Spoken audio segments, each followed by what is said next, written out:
ದಯಪಾಲಿಸು ಈ ಬಾಳನು ಬೆಳಕಾಗಿಸು ಈ ಶಾರದೆ ದಯಪಾಲಿಸು ಈ ಬಾಳನು ಬೆಳಕಾಗಿಸು ನಾಳೆಗಳ ದಾರಿಯಲ್ಲಿ ನಂಬಿಕೆಯ ನೆಲೆಯಾಗಿರಿಸು ಮುನ್ನಡೆಸು ಕೈ ಹಿಡಿದು ನಾ ಮಾಡೋ ಪದಪದದಲ್ಲೂ ಸಂಚರಿಸು ಹೇ ಶಾರದೆ ದಯಪಾಲಿಸು ಈ ಬಾಳನು ಬೆಳಕಾಗಿಸು ನಾಟ್ಯ ಅನ್ನೋದು ನಾದಾಂತರಂಗ ತಾನೇ ನಾದ ಅನ್ನೋದು ಭಾವಾಂತರಂಗ ತಾನೇ ಶಿಲೆಯಿಂದ ತಾನೇ ಕಲೆಗೆ ಮತಿ ಕಲೆಯಿಂದ ಶಿಲೆಗೆ ಕುಶಾರತಿ ಪ್ರತಿಯೊಂದರಲ್ಲೂ ಅವನಾನತಿ ವರವಿಂದ ತಾನೇ ಸುಖ ಸಮ್ಮತಿ ಈ ಲೋಕ ವಿರಂಗ ಭೂಮಿ ತಂತಾನೇ ನಡೆಯುತ್ತೆ ಸ್ವಾಮಿ ಪಾಲಿಗೆ ಬಂದಂತ ಪಾತ್ರಾನ ಎಲ್ಲರೂ ಜೀವಂತಿಸಿ ಹೇ ಶಾರದೆ ದಯಪಾಲಿಸು ಈ ಬಾಳನು ಬೆಳಕಾಗಿಸು ಹೇ ಶಾರದೆ.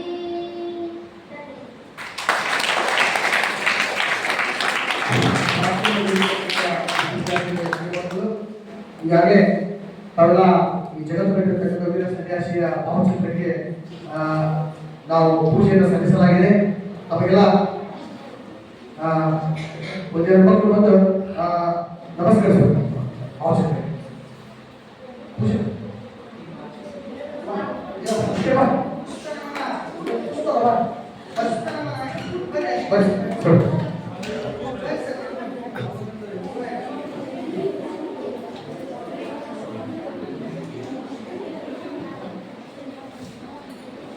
ಆಗ ನಾವೆಲ್ಲ ಸ್ವಾಮಿ ವಿವೇಕಾನಂದರ ಭಾವಚಿತ್ರಕ್ಕೆ ಪೂಜೆಯನ್ನು ಸಲ್ಲಿಸಲಾಗಿದೆ. ಸಾಂಪ್ರದಾಯಿಕವಾಗಿ ಇರತಕ್ಕಂಥ ಹಿರಿಯರು ಎಲ್ಲರೂ ಸ್ವಾಮಿ ವಿವೇಕಾನಂದರ ಚಿತ್ರಕ್ಕೆ ಪುಷ್ಪವನ್ನು ಮೂಲಕವಾಗಿ ನಾವು ಅವರಿಗೆ ಗೌರವವನ್ನು ಸಲ್ಲಿಸಬೇಕು.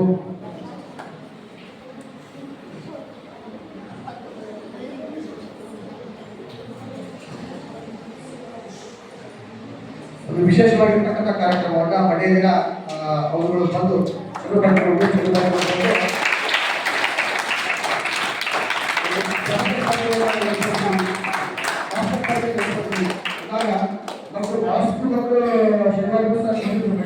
ಬಂದಿದೆ.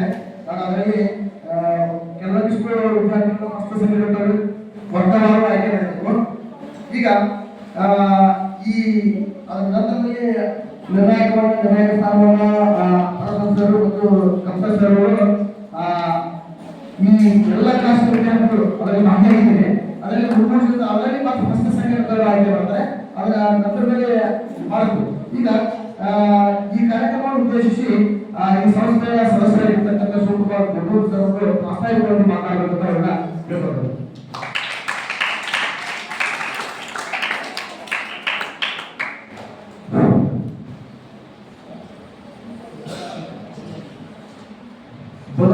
भारत माता की जय, बोलो भारत माता की जय, बोलो भारत माता की जय. मूकं करोति वाचालं पंगुं लंघयते गिरिं यत्कृपातमं वन्दे परमानन्दमाधवं. जगज्जननी इटगिಯ ಪ್ರವಾಸಿ ಇಲ್ಲಿಯ ನಡೆದಾಡುವ ದೇವರು ಈ ಕ್ಷೇತ್ರವನ್ನ ಶರಣ ಸಂಸ್ಕೃತಿಯ ಪಾವನ ತಾಣವನ್ನಾಗಿಸಿದ ಧರ್ಮ ದೇವತೆ ಜಗಜ್ಜನನಿ ಇಟಗಿಯ ಭೀಮಾಂಬಿಕಾ ಕರ್ತೃಗತಿಗೆ ಭಕ್ತಿಪೂರ್ವಕವಾಗಿ ನಮಸ್ಕರಿಸಿ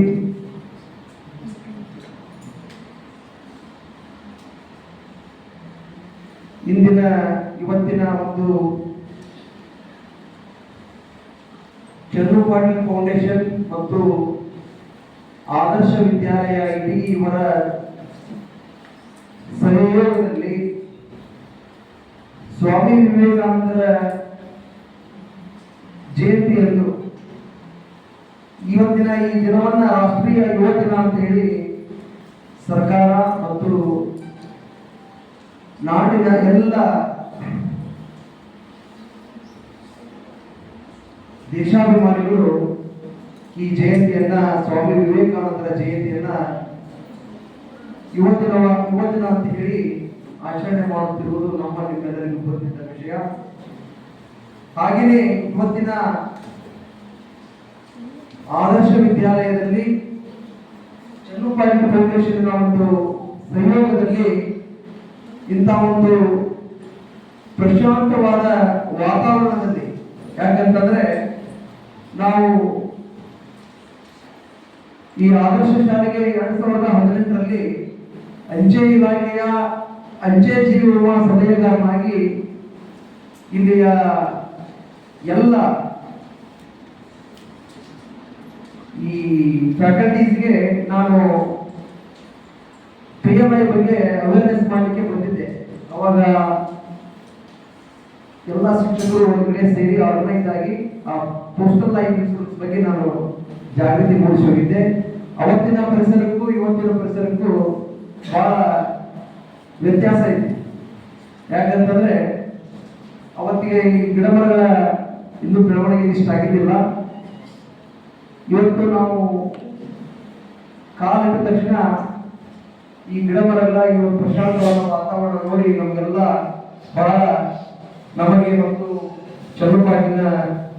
ಚನ್ನುಪಾಟಿ ಫೌಂಡೇಶನ್ ಸಂಸ್ಥಾಪಕರಾಗಿರುವಂತಹ ಉಮೇಶ್ ಚನ್ನು ಪಾಟೀಲ್ರಿಗೆ ಎಂದೆ ನಾನು ಏನು ಇದು ಅದ್ಭುತವಾದ ವಾತಾವರಣ, ಇಲ್ಲಿಯ ಶಿಕ್ಷಕರು ಮತ್ತು ಶಿಕ್ಷಕರ ಸಿಬ್ಬಂದಿ ಅದ್ಭುತವಾದ ವಾತಾವರಣ ನಿರ್ಮಾಣ ಮಾಡಿದೆ ಅಂತ ಹೇಳಿ ಈ ಒಂದು ಪ್ರಶಾಂತವಾದ ವಾತಾವರಣವನ್ನ ನಿರ್ಮಾಣ ಮಾಡಿರುವಂತಹ ಎಲ್ಲ ಸಿಬ್ಬಂದಿ ವರ್ಗಕ್ಕೆ ಮತ್ತು ಪ್ರಾಚಾರ್ಯರಾಗಿರುವಂತಹ ಡಾಲಾಯತ್ ಮೇಡಮ್ ಅವರಿಗೂ ಕೂಡ ಮೊದಲಿಗೆ ನಾವು ಚನ್ನುಪಾಟಿ ಫೌಂಡೇಶನ್ ವತಿಯಿಂದ ತುಂಬ ಹೃದಯದ ಧನ್ಯವಾದಗಳನ್ನ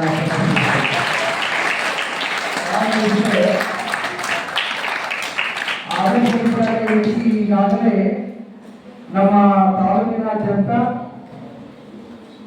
ಒಳ್ಳೆಯ ಹೆಸರನ್ನ ಪಡೆದಿರುವಂತ ಶಾಲೆ. ಯಾಕಂತಂದ್ರೆ ವಿಜಯನಗರದಲ್ಲಿ ನಾನು ವಾಸವಿರುವ ಕಾರಣ ನಿಮ್ಮ ಶಾಲೆಯ ಬಗ್ಗೆ, ಆದರ್ಶ ವಿದ್ಯಾಲಯದ ಬಗ್ಗೆ, ಇಲ್ಲಿಯ ಶೈಕ್ಷಣಿಕ ವ್ಯವಸ್ಥೆಯ ಬಗ್ಗೆ, ಇಲ್ಲಿಯ ಬೋಧನೆಯ ಬಗ್ಗೆ ಈಗಾಗಲೇ ಅತ್ಯಂತ ಎಲ್ಲ ಈ ನಮ್ಮ ಈ ಭಾಗದಲ್ಲಿ ಒಳ್ಳೆಯ ಶಾಲೆಯಾಗಿ ಎಲ್ಲ ಕ್ಷೇತ್ರಗಳಲ್ಲಿ ಅತ್ಯಂತ ಒಂದು ಏನಪ್ಪ ಅಂದ್ರೆ ಮಾದರಿ ಶಾಲೆಯಾಗಿ ಹೆಸರು ಪಡೆದಿದೆ ಅಂತ ಹೇಳಿಕೆ ನನಗೆ ಬಹಳ ಸಂತೋಷವೆನಿಸುತ್ತದೆ. ಹೀಗಾಗಿ ಸಮಗ್ರವಾಗಿ ಎಲ್ಲ ರೀತಿ ಬದಲಾವಣೆಗೆ ಕಾರಣ ಆಗಿರುವಂತ ನಮ್ಮ ಪ್ರಾಚಾರ್ಯರಿಗೂ ಮತ್ತು ಶಿಕ್ಷಕರಿಗೂ ಮತ್ತು ಶಿಕ್ಷಕ ಸಿಬ್ಬಂದಿಯವರಿಗೂ ಹಾಗೂ ಈ ಒಂದು ಕಾರ್ಯಕ್ರಮದಲ್ಲಿ ಪ್ರಸ್ತುತವಿರುವಂತಹ ಎಲ್ಲ ಮುದ್ದು ಮಕ್ಕಳಿಗೂ ಇನ್ನೊಮ್ಮೆ ನಾನು ಸ್ವಾಮಿ ವಿವೇಕಾನಂದರ ಜಯಂತಿಯ ಪ್ರಯುಕ್ತ ನಡೆಯುವಂತಹ ಈ ಒಂದು ಕಾರ್ಯಕ್ರಮಕ್ಕೆ ಚನ್ನುಪಾಟಿ ಫೌಂಡೇಶನ್ ವತಿಯಿಂದ ತುಂಬ ಹೃದಯದ ಸ್ವಾಗತ ಸುಸ್ವಾಗತವನ್ನ ಕೊಡ್ತಾ ಇದ್ದೇನೆ.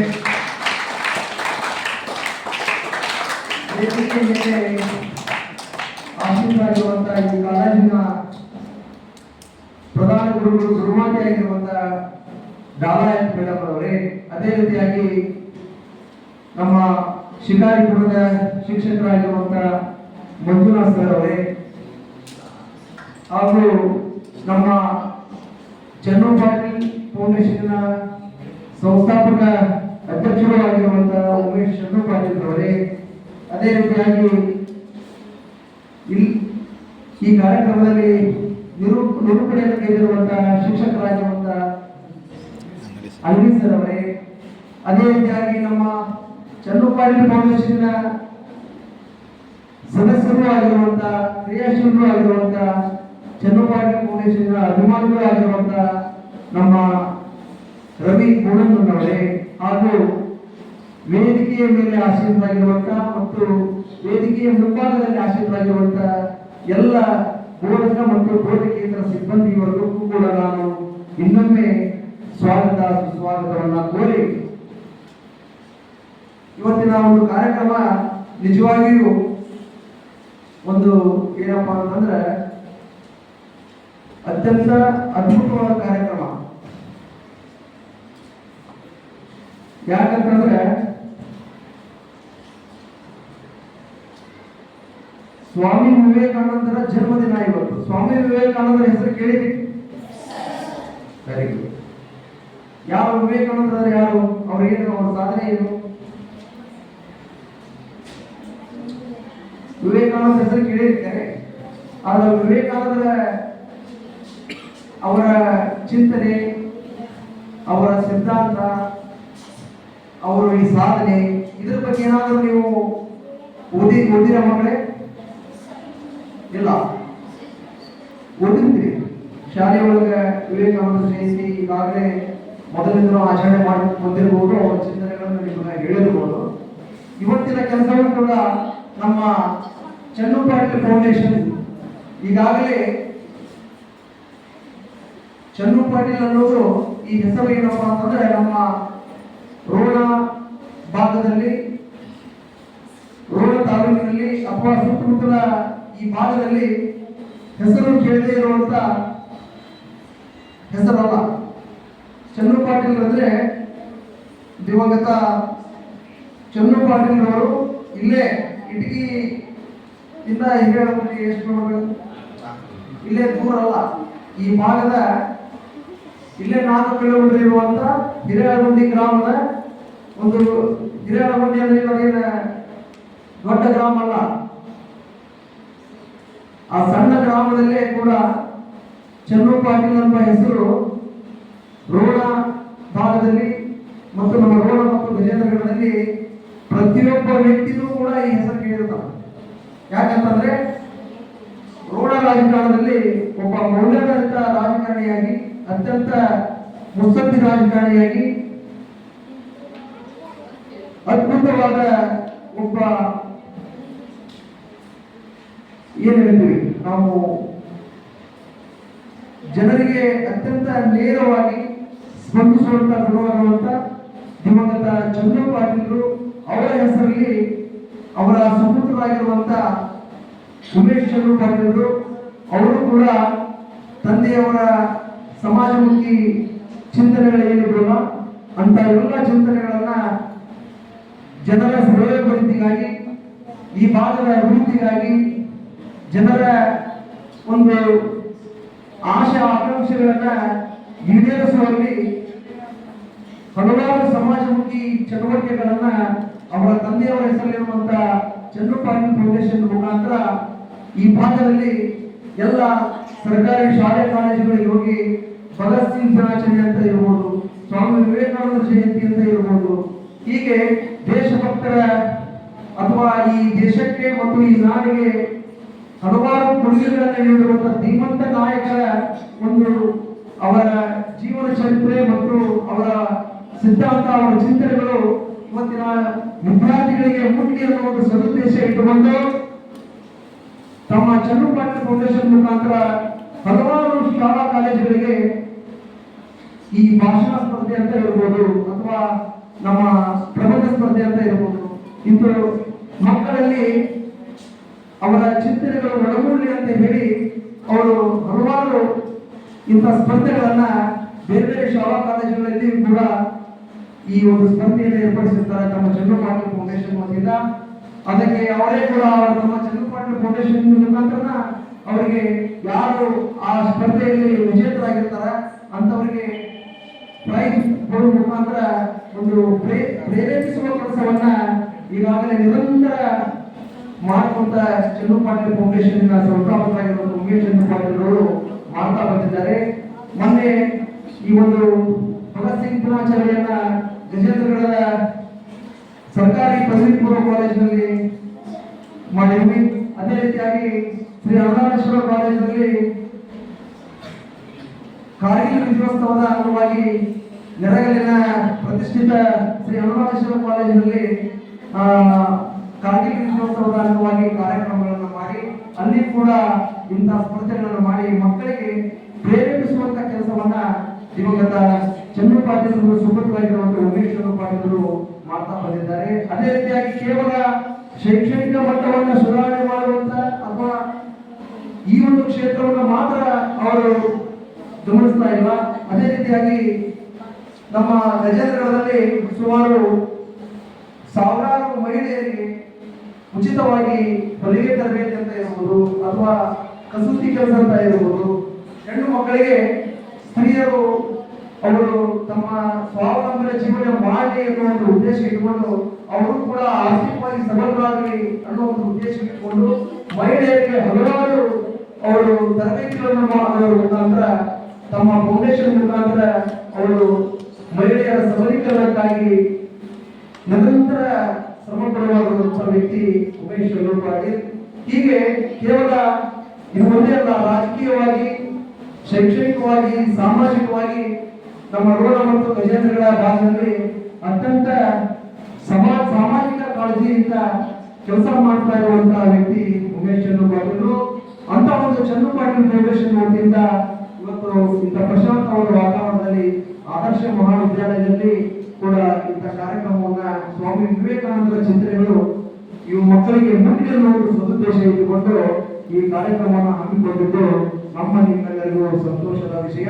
ಹೀಗಾಗಿ ಮಕ್ಕಳೇ, ವಿವೇಕಾನಂದರು ವಿದ್ಯಾರ್ಥಿ ದಿಸೆಯಲ್ಲಿ ನಮಗೆ ವಿವೇಕಾನಂದರ ಚಿಂತನೆಗಳು ಕಾಲೇಜು ಶಿಕ್ಷಣ ಮುಗಿದ ನಂತರ ಅವರ ಚಿಂತನೆಗಳು ನಮಗೆ ನಾವೇನ್ ಮಾಡಿದ್ವಿ, ಅವರ ಚಿಂತನೆಗಳಿಗೆ ಏನ್ ಮಾಡಿದ್ವಿ, ಅವರ ಚಿಂತನೆಗಳು ನಮಗೆ ರೀಚ್ ಆದವು. ಆದ್ರೆ ಒಂದೇನಪ್ಪಾ ಅಂತಂದ್ರೆ ಹೇಳಿದ್ವಿ, ವಿದ್ಯಾರ್ಥಿ ದೇಶದಲ್ಲಿ ನೀವೆಲ್ಲ ಹೈಸ್ಕೂಲ್ ಸ್ಟೂಡೆಂಟ್ಸ್ ಇರಲಿ. ವಿವೇಕಾನಂದ ಚಿಂತನೆಗಳಿರುವಂತ ಸಣ್ಣ ಸಣ್ಣ ಪುಸ್ತಕಗಳಿರ್ತಾವ. ನೀವು ಸಮೀಪದ ಸ್ವಾಮಿ ವಿವೇಕಾನಂದ ರಾಮಕೃಷ್ಣ ಆಗಿರ್ಬೋದು ಅಥವಾ ಏನಪ್ಪಾ ಅಂತಂದ್ರೆ ಹಿಂದೂ ಜಾಗರಣ ಸಮಿತಿಗಳಿರ್ಬೋದು, ಇಂಥ ಹಲವಾರು ಆಶ್ರಮಗಳಲ್ಲಿ ವಿವೇಕಾನಂದ ಚಿಂತನೆಗಳಿರುವಂತ ಸಣ್ಣ ಸಣ್ಣ ಪುಸ್ತಕಗಳಿರ್ತಾವೆ. ನೀವು ವಿದ್ಯಾರ್ಥಿ ದಶೆಯಲ್ಲಿ ವಿವೇಕಾನಂದ ಚಿಂತನೆಗಳನ್ನ ನೀವು ಅಳವಡಿಸಿಕೊಂಡ್ರಪ್ಪ ಅಂತಂದ್ರೆ ಈಗ ಈ ಸಂದರ್ಭ ಒಳ್ಳೆ ಸಂದರ್ಭ. ಯಾರು ವಿವೇಕಾನಂದ ಚಿಂತನೆಗಳನ್ನ ವಿವೇಕಾನಂದರನ್ನು ಓದ್ತೀರಿ, ಮುಂದಿನ ದಿನಮಾನದಲ್ಲಿ ನೀವು ಒಬ್ಬ ಶ್ರೇಷ್ಠ ಭಾರತ ದೇಶದ ಒಳ್ಳೆಯ ನಾಗರಿಕರಾಗಿ ನೀವು ಹೊರಹೊಮ್ತೀರಿ ಅಂತ ಹೇಳಿ ಈ ಸಂದರ್ಭದಲ್ಲಿ ನಾನು ಹೇಳಿಕೆ ಇಚ್ಛೆ ಪಡ್ತೇನೆ. ಯಾಕಂತಂದ್ರೆ ವಿವೇಕಾನಂದ ಚಿಂತನೆಗಳಿಂದ ಪ್ರಭಾವಿತರಾದವರು ದೇಶದ ಅತ್ಯುನ್ನತ ಹುದ್ದೆಯನ್ನ, ದೇಶದ ಅತ್ಯುನ್ನತವಾದ ಶ್ರೇಷ್ಠವಾದ ಕೆಲಸವನ್ನು ಮಾಡಿದಂತ ಉದಾಹರಣೆಗಳು ಸಾಕಷ್ಟು ಇವೆ. ಅಂಥದ್ರೊಳಗೆ ಜೇಮ್ಸ್ ಶೆಟ್ಜಿ ಟಾಟಾ ಹೆಸರು ಕೇಳಿದರೆ, ಜೇಮ್ಸ್ ಶೆಟ್ಜಿ ಟಾಟಾ ಅವರು ಈಗ ಟಾಟಾ ಇನ್ಸ್ಟಿಟ್ಯೂಟ್ ಆಫ್ ಸೈನ್ಸ್, ಈಗ ಇಂಡಿಯನ್ ಇನ್ಸ್ಟಿಟ್ಯೂಟ್ ಆಫ್ ಸೈನ್ಸ್ ಆಗಿದೆ. ಟಾಟಾ ಇನ್ಸ್ಟಿಟ್ಯೂಟ್ ಆಫ್ ಸೈನ್ಸ್ ಅಂತ ಹೇಳಿ ವಿವೇಕಾನಂದರ ಪ್ರೇರಣೆಯಿಂದಲೇ ಅವತ್ತು ಜೇಮ್ಸ್ ಶೆಟ್ಜಿ ಟಾಟಾ ಅವರು ಟಾಟಾ ಇನ್ಸ್ಟಿಟ್ಯೂಟ್ ಆಫ್ ಸೈನ್ಸ್ ಅನ್ನ ಪ್ರಾರಂಭ ಮಾಡಿದರು. ಆಮೇಲೆ ಇಂಥ ಹಲವಾರು ಅವರ ಚಿಂತನೆಗಳಿಗೆ ಪ್ರಭಾವಿತರಾಗಿ ಎಷ್ಟೆಷ್ಟು ದೊಡ್ಡ ದೊಡ್ಡ ಸಾಧನೆಗಳನ್ನು ಮಾಡಿದಂತ ಮಹಿಳೆಯರಿದ್ದಾರೆ. ಹೀಗಾಗಿ ನಾನು ಕೂಡ ಒಂದು ವಿವೇಕಾನಂದರ ಚಿಂತನೆಗಳಿಂದ ಪ್ರಭಾವಿತರಾಗಿ ಏನಪ್ಪಾ ಅಂತಂದ್ರೆ ನನ್ನ ಜೀವನದ ಗುಣಮಟ್ಟವನ್ನ ಬದಲಾವಣೆ ಮಾಡಿಕೊಂಡಂತ ವ್ಯಕ್ತಿ. ಹೀಗಾಗಿ ವಿದ್ಯಾರ್ಥಿ ದಶೆಯಲ್ಲಿ ವಿವೇಕಾನಂದ ಚಿಂತನೆಗಳು ನೀವು ಹುಟ್ಟಿದಪ್ಪ ಅಂತಂದ್ರೆ ಮುಂದಿನ ದಿನಮಾನದೊಳಗೆ ನೀವು ಶಿಕ್ಷಣ ವ್ಯವಸ್ಥೆಗಳಿರ್ಬೋದು, ಮುಂದೆ ನಿಮ್ಮ ಔದ್ಯೋಗಿಕ ಕ್ಷೇತ್ರದಲ್ಲಿರ್ಬೋದು, ಎಲ್ಲ ಕ್ಷೇತ್ರದಲ್ಲಿಯೂ ಕೂಡ ನೀವು ಧೀರರಾಗಿ ಕೆಲಸ ಮಾಡಲಿಕ್ಕೆ ಒಂದು ಸ್ವಾಮಿ ವಿವೇಕಾನಂದರು. ಸ್ವಾಮಿ ವಿವೇಕಾನಂದರು ಒಂದು ಅವರ ಜೀವನದಲ್ಲಿ ಒಂದು ಕತೆ ಬರ್ತದೆ. ಆ ಕಥೆಯನ್ನು ಹೇಳಿ ನಾನು ಸಂಕ್ಷಿಪ್ತವಾಗಿ ಈ ಕಾರ್ಯಕ್ರಮಕ್ಕೆ ನನ್ನ ಭಾಷಣಕ್ಕೆ ಅಂತ್ಯ ನೀಡ್ತೇನೆ. ಸ್ವಾಮಿ ವಿವೇಕಾನಂದರು ಏನಪ್ಪಾ ಅಂತಂದ್ರೆ ಒಂದು ಟೈಮ್ ಒಳಗೆ ಕಾಶಿ ಒಳಗೆ ಅವರು ಕಾಶಿ ವಿಶ್ವನಾಥರ ದರ್ಶನಕ್ಕೆ ಹೋಗುತ್ತಾರೆ. ವಿಶ್ವನಾಥರ ದರ್ಶನಕ್ಕೆ ಹೋಗಿ ಬರೋ ಟೈಮ್ ಒಳಗೆ ಮಂಗಗಳು ಕೋತಿ ಅಂತ ಹೇಳ್ತೀವಲ್ಲ, ಸ್ವಾಮಿ ವಿವೇಕಾನಂದರ ಕೇಸರಿ ಅವರ ವೇಷಭೂಷಣವನ್ನು ನೋಡಿ ಮಂಗಗಳು ಏನ್ ಮಾಡ್ತಪ್ಪ ಅಂತಂದ್ರೆ ಅವರಿಗೆ ಮಂಗದ ಕೆಲಸ ಏನ್ರಿ ಕಿರಿಕಿರಿ ಮಾಡೋದು. ಇವರ ಕೇಸರಿ ಶಾಪ ನೋಡಿ, ಇವರ ಕೇಸರಿ ವೇಷಭೂಷಣ ನೋಡಿ ಮಂಗಗಳು ಬೆನ್ನತ್ತಿದ್ರು. ಯಾರಿಗೆ? ಸ್ವಾಮಿ ವಿವೇಕಾನಂದ. ಅವಾಗ ಇವರು ಏನ್ ಮಾಡಿದ್ರು, ಹೆದರಿ ಒಮ್ಮೆ ಮಕ್ಕಳೇ 20-25-30 ಮಂಗ ಕೋತಿಗಳು ಬಂದ್ರೆ ಎಲ್ಲರೂ ಹೆದರ್ತೀವಿ, ನೀವು ಹೆದರ್ತೀವಿ, ನಾವು ಹೆದರ್ತೀವಿ. ಅಂತ ಸಂದರ್ಭದಲ್ಲಿ ಅವ್ರು ಏನ್ ಮಾಡಿದ್ರು, ಇವರು ಸಹಜವಾಗಿ ಸ್ವಾಮಿ ವಿವೇಕಾನಂದರು ಹೆದರಿ ಓಡಿ ಹೊರಟಿದ್ರು. ಅವಾಗ ಅಲ್ಲಿ ಕಾಶಿಯಲ್ಲಿರುವ ಒಬ್ಬ ಬಡ ವೃದ್ಧ ಸನ್ಯಾಸಿ, ಅಂದ್ರೆ ವಯಸ್ಸಾದ ಸನ್ಯಾಸಿಗಳಿರ್ತಾರಲ್ಲ, ಅವರು ವಿವೇಕಾನಂದರಿಗೆ ಹೇಳ್ತಾರೆ, ವಿವೇಕಾನಂದರೇ ಅಂತ ಅವ್ರಿಗೆ ಗೊತ್ತಿರಲಿಲ್ಲ, ನೀವು ಸ್ವಾಮೀಜಿ ಓಡಬೇಡಿ, ಅವುಗಳನ್ನ ಎದುರಿಸಿ ಅಂತ ಹೇಳ್ತಾರ. ಅವಾಗ ಸ್ವಾಮಿ ವಿವೇಕಾನಂದರು ಏನ್ ಮಾಡಿದ್ರು, ಮಂಗಗಳನ್ನ ನೋಡಿ ಓಡುವುದನ್ನು ನಿಲ್ಲಿಸಿ ಒಳ್ಳೆ ಮಂಗಗಳಿಗೆ ಕೇಳ್ತಾರೆ. ಇವರ ಅಂದ್ರೇನು, ಅವುಗಳ ವಿರುದ್ಧವೇ ಇವರು ಏನ್ ಮಾಡಿದ್ರು, ಅವನ್ನ ಉಳಿಸುವಂತ ಪ್ರಯತ್ನ ಮಾಡಿದ್ರು. ಅವಾಗ ಏನಾದ್ರು ಮಂಗಗಳು ಒಳಿದ್ರು. ನಿಮ್ಮ ಜೀವನದಲ್ಲಿ ಕೂಡ ಇದು ಏನು ಹೇಳುತ್ತಪ್ಪ ಅಂತಂದ್ರೆ, ಸಮಸ್ಯೆಗಳು ಬಂದಾಗ ಅಥವಾ ನಿಮ್ಮ ವಿದ್ಯಾರ್ಥಿ ದಶೆಯಲ್ಲೇ ಇರಬಹುದು ಅಥವಾ ನಿಮ್ಮ ಸಾರ್ವಜನಿಕ ಜೀವನದಲ್ಲೇ ಇರಬಹುದು, ಏನಾದರೂ ನಿಮ್ಮ ಸಮಸ್ಯೆಗಳು ಬಂದಾಗ ಹೆದರಿ ಓಡುವಂತ ಕೆಲಸವನ್ನ ಮಾಡಬಾರದು. ಸಮಸ್ಯೆಗಳಿಗೆ ಎದಿಕೊಟ್ಟು ನಾವು ಧೀರರಾಗಿ ಹೋರಾಟ ಮಾಡಿದರೆ ಮಾತ್ರ ಎಲ್ಲಾ ಕ್ಷೇತ್ರಗಳಲ್ಲಿ, ವಿದ್ಯಾರ್ಥಿ ದಶೆಯ ಶೈಕ್ಷಣಿಕವಾಗಿ ಅಷ್ಟಲ್ಲ, ಎಲ್ಲಾ ಕ್ಷೇತ್ರದಲ್ಲೂ ನಾವು ಏನು ಮಾಡಬಹುದು, ಸಮಸ್ಯೆಗಳನ್ನು ಎದುರಿಸಿದಾಗ ಮಾತ್ರ ನಮಗೆ ಯಶಸ್ಸು ಸಿಗುತ್ತಾ ಅಂತ ಹೇಳಿ ಈ ಒಂದು ಕಥೆಯ ಸಂದರ್ಭ. ಹೀಗಾಗಿ ನಮ್ಮ ದೇಶದ ಒಂದು ನಾಣ್ಣುಡಿ ಏನಪ್ಪಾ ಅಂತಂದ್ರೆ, ಧೀರ ಭದ್ರ ವಸುಂಧರ. ವಸುಂಧರ ಅಂದ್ರೆ ಯಾರು? ವಸುಂಧರ ಏನಿದ್ರ, ವಸುಂಧರ ಪದದ ಅರ್ಥ ಗೊತ್ತಿದೆ ನಿಮಗೆ? ವಸುಂಧರ ಅಂದ್ರೆ ಏನು? ಭೂಮಿಗೆ ವಸುಂಧರೆ ಅಂತ, ಹೌದಲ್ಲ? ಧೀರ ಭದ್ರ ವಸುಂಧರೆ. ಈ ಭೂಮಿಯಲ್ಲಿರುವ ನಮ್ಮ ಆಸೆ ಆಕಾಂಕ್ಷೆಗಳನ್ನ ಈಡೇರಿಸಬೇಕಪ್ಪ ಅಂತಂದ್ರೆ ನಾವೆಲ್ಲರೂ ಏನ್ ಮಾಡ್ಬೇಕು, ವಿವೇಕಾನಂದ ಹೆಂಗ ಮಂಗಳವನ್ನು ಉಳಿಸಿರಲ್ಲ ಅದರಂಗೆ ಎಲ್ಲಾ ಕ್ಷೇತ್ರದೊಳಗೂ ಯಾವುದೇ ಸಮಸ್ಯೆಗಳು ಬಂದು ಧೀರರಾಗಿ ವೀರರಾಗಿ ನಾವೇನ್ ಮಾಡ್ಬೇಕು, ಹೋರಾಟ ಮಾಡಬೇಕು. ಪರೀಕ್ಷೆ ಇತ್ತಂತೆ ಹೆದರಿ, ಎಕ್ಸಾಮ್ಸ್ ಅಂತ ಹೇಳಿ ಹೆದರಿ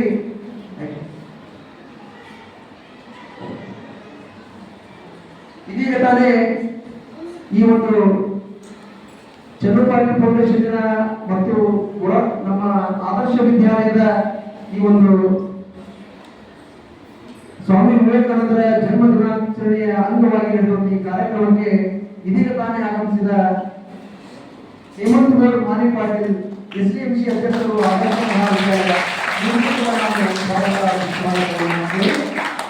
ಹೇಗೆ ವಿವೇಕಾನಂದರು ಮಕ್ಕಳನ್ನು ಎದುರಿಸಲ್ಲ, ಅದರಲ್ಲಿ ನಾವು ನೀವೆಲ್ಲರೂ ಯಾವುದೇ ಸಮಸ್ಯೆಗಳು ಬರಲಿ, ವಿದ್ಯಾರ್ಥಿ ದಶೆ ಒಳಗೆ ನಾಳೆ ಎಕ್ಸಾಮ್ಸ್ ಐತೆ ಅಂತ ಹೇಳಿ ಏನೋ ಎಷ್ಟೋ ಮಕ್ಕಳು ಜ್ವರ ಬಂದು ಅಥವಾ ಹೆದರಿ ಏನೋ ಸಮಸ್ಯೆಗಳು ಮಾಡ್ಕೊತಾರೆ. ಅವನ್ನೆಲ್ಲ ಹೆದರುವಂತ ಅವಶ್ಯಕತೆ ಇಲ್ಲ. ಹೊಳೆ ನಾವೇನೋ ಮಾಡಬೇಕು, ಧೀರರಾಗಿ ವೀರರಾಗಿ ಒಳ್ಳೆ ರೀತಿ ಓದಿ ಎಕ್ಸಾಮ್ಸ್ ಅನ್ನ ಫೇಸ್ ಮಾಡಿ ನಮ್ಮ ಶೈಕ್ಷಣಿಕ ಮತ್ತು ವಿದ್ಯಾರ್ಥಿ ದಶೆ ಒಳಗೆ ಯಶಸ್ವಿ ಆಗಲಿ ಅಂತ ಹೇಳುತ್ತಾ ನನ್ನ ಈ ಒಂದು ವೇದಿಕೆಯಲ್ಲಿ 2-3 ಮಾತುಗಳನ್ನ ಪ್ರಾಸ್ತಾವಿಕ ನುಡಿಗೆ ಅವಕಾಶ ಮಾಡಿಕೊಟ್ಟಿರುವಂತ ನಮ್ಮ ಆದರ್ಶ ಮಹಾವಿದ್ಯಾಲಯದ ಪ್ರಾಚಾರ್ಯರಾಗಿರುವಂತಹ ಡಾಲಾಯತ್ ಮೇಡಮ್ ಅವರಿಗೂ ಹಾಗೂ ಎಲ್ಲ ಸಿಬ್ಬಂದಿ ವರ್ಗಕ್ಕೂ ಈ ಆದರ್ಶ ವಿದ್ಯಾಲಯದ ಪ್ರಶಾಂತ ವಾತಾವರಣಕ್ಕೂ ಕೂಡ ಇನ್ನೊಮ್ಮೆ ತುರ್ಪುಡುವ ಧನ್ಯವಾದಗಳನ್ನು ಸಲ್ಲಿಸಿ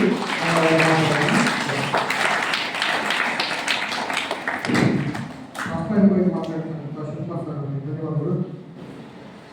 ಈಗ ಸ್ವಾಮಿ ವಿವೇಕಾನಂದ ಜಯಂತಿ ಪ್ರಯುಕ್ತ ಮಕ್ಕಳಿಂದ ಭಾಷಣ. ಮೊದಲನೇದಾಗಿ 6th A ವಿದ್ಯಾರ್ಥಿ ಕವಿತಾ ಮೇಟಿ. ನಾನು 6ನೇ ತರಗತಿಯಲ್ಲಿ ಓದುತ್ತಿದ್ದೇನೆ. ವೇದಿಕೆ ಮೇಲೆ ಆಸೀನರಾಗಿರುವಂತಹ ಅತಿಥಿಗಳೇ, ಗಣ್ಯರೇ, ಮುಖ್ಯೋಪಾಧ್ಯಾಯರೇ, ಶಿಕ್ಷಕರೇ ಹಾಗೂ ನನ್ನ ಸೋದರ ಸೋದರಿಯರೇ, ಎಲ್ಲರಿಗೂ ಶುಭೋದಯ. ಪ್ರಥಮವಾಗಿ ಎಲ್ಲರಿಗೂ ರಾಷ್ಟ್ರೀಯ ಯುವ ದಿನ ಶುಭಾಶಯಗಳು. ಈ ಒಂದು ಸಂದರ್ಭದಲ್ಲಿ ರಾಷ್ಟ್ರೀಯ ಯುವ ದಿನಾಚರಣೆಯ ಬಗ್ಗೆ ಹಾಗೂ ಸ್ವಾಮಿ ವಿವೇಕಾನಂದ ಅವರ ಬಗ್ಗೆ ಮಾತನಾಡಲು ಬಯಸುತ್ತೇನೆ.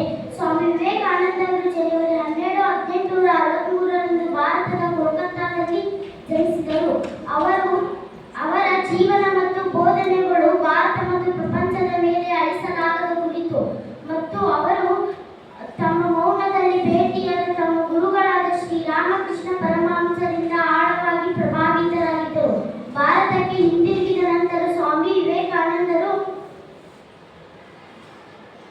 ವಿವೇಕಾನಂದರು ಸಮಾಜಕ್ಕೆ ಸೇವೆ ಸಲ್ಲಿಸಲು 1897ರಲ್ಲಿ ರಾಮಕೃಷ್ಣ ಮಠ ಮತ್ತು ಮಿಷನ್ ಅನ್ನು ಸ್ಥಾಪಿಸಿದರು.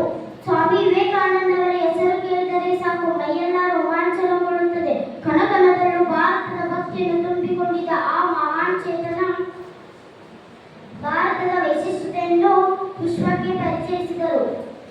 ಸ್ವಾಮಿ ವಿವೇಕಾನಂದರ ಜನ್ಮದಿನವಾದ ಜನವರಿ 12ರಂದು ರಾಷ್ಟ್ರೀಯ ಯುವ ದಿನವಾಗಿ ಆಚರಿಸಲಾಗುತ್ತದೆ. ಹೇಳಿ ಎದ್ದೇಳಿ ಗುರಿ ಮುಟ್ಟುವ ತನಕ ನಿಲ್ಲದಿರಿ ಎಂದು ಯುವಕರಿಗೆ ಕರೆ ಕೊಟ್ಟ ಸ್ವಾಮಿ ವಿವೇಕಾನಂದವರಿಗೆ ಯುವಶಕ್ತಿ ಮೇಲೆ ಅಪಾರವಾದ ನಂಬಿಕೆ ಇತ್ತು. ಯುವಶಕ್ತಿಗಿಂತ ಮಿಗಿಲಾದದ್ದು ಯಾವುದೂ ಇಲ್ಲ. ನನಗೆ 100 ಜನ ಗಟ್ಟಿಮುಟ್ಟಾದ ಯುವಕರನ್ನು ಕೊಡಿ, ನಾವು ನವಭಾರತವನ್ನು ನಿರ್ಮಾಣ ಮಾಡುತ್ತೇವೆ ಎನ್ನುತ್ತಿದ್ದರು ಸ್ವಾಮೀಜಿ. 1984ರಲ್ಲಿ ಭಾರತ ಸರ್ಕಾರವು ಸ್ವಾಮಿ ವಿವೇಕಾನಂದರ ಜನ್ಮದಿನವಾದ ಜನವರಿ 12ರಂದು ರಾಷ್ಟ್ರೀಯ ಯುವ ದಿನವಾಗಿ ಆಚರಿಸುವಂತೆ ಹೊರಡಿಸಿತು. ಸ್ವಾಮಿ ವಿವೇಕಾನಂದರು ಜುಲೈ 4, 1902ರಂದು ನಿಧನರಾದರು. ವಿಶ್ವಾದ್ಯಂತ ಲಕ್ಷಾಂತರ ಜನರನ್ನು ಪ್ರೇರಿಸುವ ಪರಂಪರೆಯನ್ನು ಬಿಟ್ಟು ಹೋದರು. Thank you. ವಿವೇಕಾನಂದ ದಿನಾಚರಣೆಯ ಶುಭಾಶಯಗಳು. ವೇದಿಕೆಯ ಮೇಲೆ ಆಸೀನರಾಗಿರುವ ಮಾನ್ಯ ಅಧ್ಯಕ್ಷರೇ, ಮುಖ್ಯ ಅತಿಥಿಗಳೇ ಹಾಗೂ ನನ್ನ ನೆಚ್ಚಿನ ಗುರುಗಳೇ, ಗುರುಮಾತೆಯರೇ, ನನ್ನ ಸಹೋದರ ಸಹೋದರಿಯರೇ, ಈಗ ನಾನು ಮಹಾನ್ ಯುವ ಪುರುಷ ಸ್ವಾಮಿ ವಿವೇಕಾನಂದರ ಬಗ್ಗೆ ಕುರಿತು ಮಾತನಾಡಲು ಬಯಸುತ್ತೇನೆ. ತಪ್ಪಿದ್ದಲ್ಲಿ ಕ್ಷಮಿಸಿ. ಹೇಳಿ ಎದ್ದೇಳಿ ಗುರಿ ಮುಟ್ಟುವ ತನಕ ನಿಲ್ಲದಿರಿ ಎಂದು ಸ್ವಾಮಿ ವಿವೇಕಾನಂದರು ಯುವಜನತೆಗೆ ಸಂದೇಶ ನೀಡಿದ ಮಹಾನ್ ಚೇತನರು. ಜನವರಿ 12, 1863ರಲ್ಲಿ ಕೋಲ್ಕತ್ತಾದಲ್ಲಿ ಜನಿಸಿದರು. ತಂದೆ ವಿಶ್ವನಾಥ ದತ್ತ, ತಾಯಿ ಭುವನೇಶ್ವರಿ ದೇವಿ. ಇವರು ರಾಮಕೃಷ್ಣ ಪರಮಹಂಸರ ಶಿಷ್ಯರು. ಇವರು ಬಾಲ್ಯದಲ್ಲಿಯೇ ತೀಕ್ಷ್ಣ ಬುದ್ಧಿಶಕ್ತಿ ಮತ್ತು ಧರ್ಮ ಸತ್ಯದ ಹುಡುಕಾಟಗಳನ್ನು ಹೊಂದಿದ್ದರು.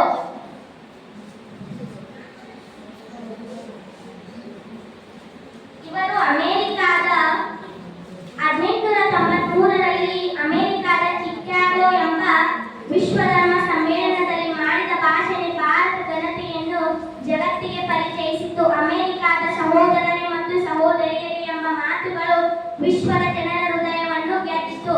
ಇವರು ಶಿಕ್ಷಣವನ್ನು ಕೇವಲ ಪುಸ್ತಕದ ಜ್ಞಾನವಲ್ಲ, ವ್ಯಕ್ತಿತ್ವ, ಸೇವಾ ಮನೋಭಾವ, ಆತ್ಮವಿಶ್ವಾಸ ಇವುಗಳೇ ನಿಜವಾದ ಶಿಕ್ಷಣವೆಂದು ಹೇಳಿದರು. ಮಕ್ಕಳೇ, ನಿಮ್ಮ ಮೇಲೆ ನಿಮಗೆ ನಂಬಿಕೆ ಇರಲಿ. ನೀವು ನಿಮ್ಮ ಮೇಲೆ ನಂಬಿಕೆ ಇಟ್ಟರೆ ಈ ಲೋಕದಲ್ಲಿ ಸಾಧಿಸಲಾಗದದ್ದು ಏನೂ ಇಲ್ಲ ಎಂದು ಹೇಳಿದರು. ನಿಮಗೆ ಕಷ್ಟಗಳು ಬಂದಾಗ ಹೆದರಬೇಡಿ. ನಿಮಗೆ ಕಷ್ಟಗಳು ನಿಮ್ಮನ್ನು ಬಲಿಷ್ಠರನ್ನಾಗಿಸಲು ಬರುತ್ತವೆ ಎಂದು ಹೇಳಿದರು. ನಾವು ಓದುತ್ತಿರುವ ಪಾಠಗಳು ಕೇವಲ ನಮ್ಮ ಪುಸ್ತಕದ ಜ್ಞಾನವಲ್ಲ, ಅವು ನಮ್ಮ ಜೀವನವನ್ನು ಬೆಳಗಿಸುವ ದೀಪಗಳು. ಶಿಸ್ತು, ಪರಿಶ್ರಮ, ಸೇವೆ ಮತ್ತು ಸತ್ಯ ಇವುಗಳೇ ನಿಜವಾದ ಶಿಕ್ಷಣ ಎಂದು ಹೇಳಿದರು. ನಮ್ಮ ದೇಶ ಯುವಕರ ದೇಶ. ನಮ್ಮೆಲ್ಲರ ಶಕ್ತಿ ಅಪಾರ. ನಾವೆಲ್ಲರೂ ನಾಗರಿಕರಾಗಬೇಕು. ದೇಶವನ್ನು ಪ್ರೀತಿಸಬೇಕು. ಬಡವರ ಸೇವೆ ಮಾಡಬೇಕು. ಮಾನವರ ಸೇವೆಯೇ ದೇವರ ಸೇವೆ ಎಂದು ಮರೆಯಬೇಡಿ. ಮಕ್ಕಳೇ, ದೈಹಿಕವಾಗಿ, ಮಾನಸಿಕವಾಗಿ ಮತ್ತು ಆತ್ಮೀಯವಾಗಿ ಬಲಿಷ್ಠರಾಗಿರಿ.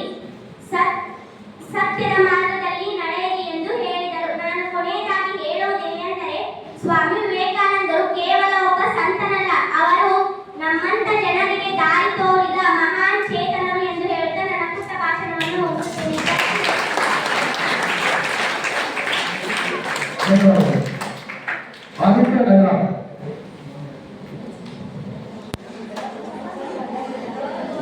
Good morning everyone. My name is Aditya Manjunath Kaka.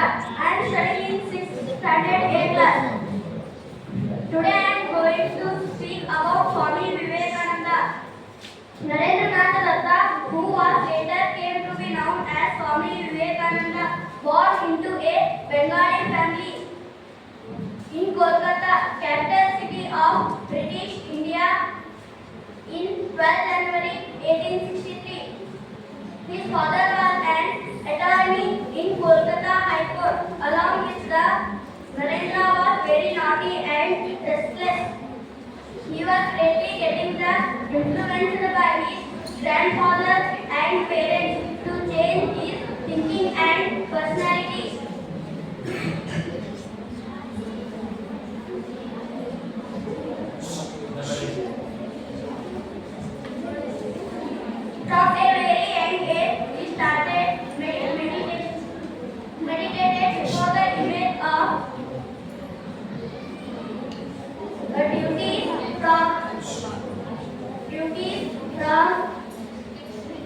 young age. He was excellent reader of a wide range subjects like philosophy, social science, literature, and religion. Besides, he also studied the work of David Hammett and Julio William Harry.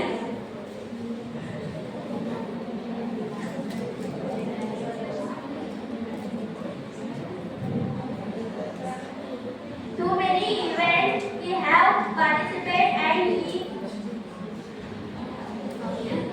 he go for a American mission for Chicago. Thank you.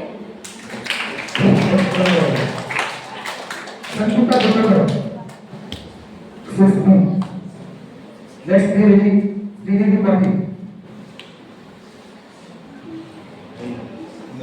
ನನ್ನ ಹೆಸರು ಸಂಗೀತಾ ಬುಕ್ಕನವರು. ನಾನು 6ನೇ ತರಗತಿಯಲ್ಲಿ ಓದುತ್ತಿದ್ದೇನೆ. ನನ್ನ ಶಾಲೆಯ ಹೆಸರು ಆದರ್ಶ ವಿದ್ಯಾಲಯ ಎಡಿ. Arise awake stop not still the goal is reach ಎಂಬ ಘರ್ಷಣೆಯನ್ನು ಮತ್ತೊಮ್ಮೆ ಕೇಳಲು ಎಚ್ಚರಿಸಲು ಇಲ್ಲಿ ಸೇರಿರುವ ಕಾರ್ಯಕ್ರಮದ ರೂವಾರಿಗಳಾದ ನನ್ನ ನೆಚ್ಚಿನ ಪ್ರಾಂಶುಪಾಲರೇ, ಪ್ರೀತಿಯ ಗುರುಬಂಧವೇ ಹಾಗೂ ಸಹಪಾಠಿಗಳೇ ಮತ್ತು ನನ್ನ ಸಹೋದರ ಸಹೋದರಿಯರೇ, ಈಗ ನಾನು ರಾಷ್ಟ್ರೀಯ ಯುವ ದಿನದ ಬಗ್ಗೆ ನನಗೆ ತಿಳಿದಿರುವ ಕೆಲವು ಸಂಗತಿಗಳನ್ನು ಹಂಚಿಕೊಳ್ಳುತ್ತೇನೆ. ದಿನವೇ 12 ಸ್ವಾಮಿ ವಿವೇಕಾನಂದವರ ಜನ್ಮದಿನ ಮತ್ತು ರಾಷ್ಟ್ರೀಯ ಯುವ ದಿನ. ಅವರ ವಿವೇಕತೆಯ ಮಾತು ಮತ್ತು ಅವರ ಭಾರತದ ಜ್ಞಾನ ವ್ಯವಸ್ಥೆ ಅಂದರೆ ಇಂಡಿಯನ್ ನಾಲೆಜ್ ಸಿಸ್ಟಮ್ IKS ಜಗತ್ತು ಭಾರತದತ್ತ ನೋಡುವಂತೆ ಮಾಡಿದೆ. ಶಿಕ್ಷಣವೆಂದರೆ ಶಾಲೆ ಪುಸ್ತಕ ಮಸ್ತಕದ ಸಂಯೋಜನೆಯಲ್ಲ, ಅದರ ಬದಲಾಗಿ education is the manifestation of the perfection is already in man. ಅಂದರೆ ಮಾನವನಲ್ಲಿ ಈಗಾಗಲೇ ಪರಿಪೂರ್ಣತೆಯ ಅನಾವರಣ.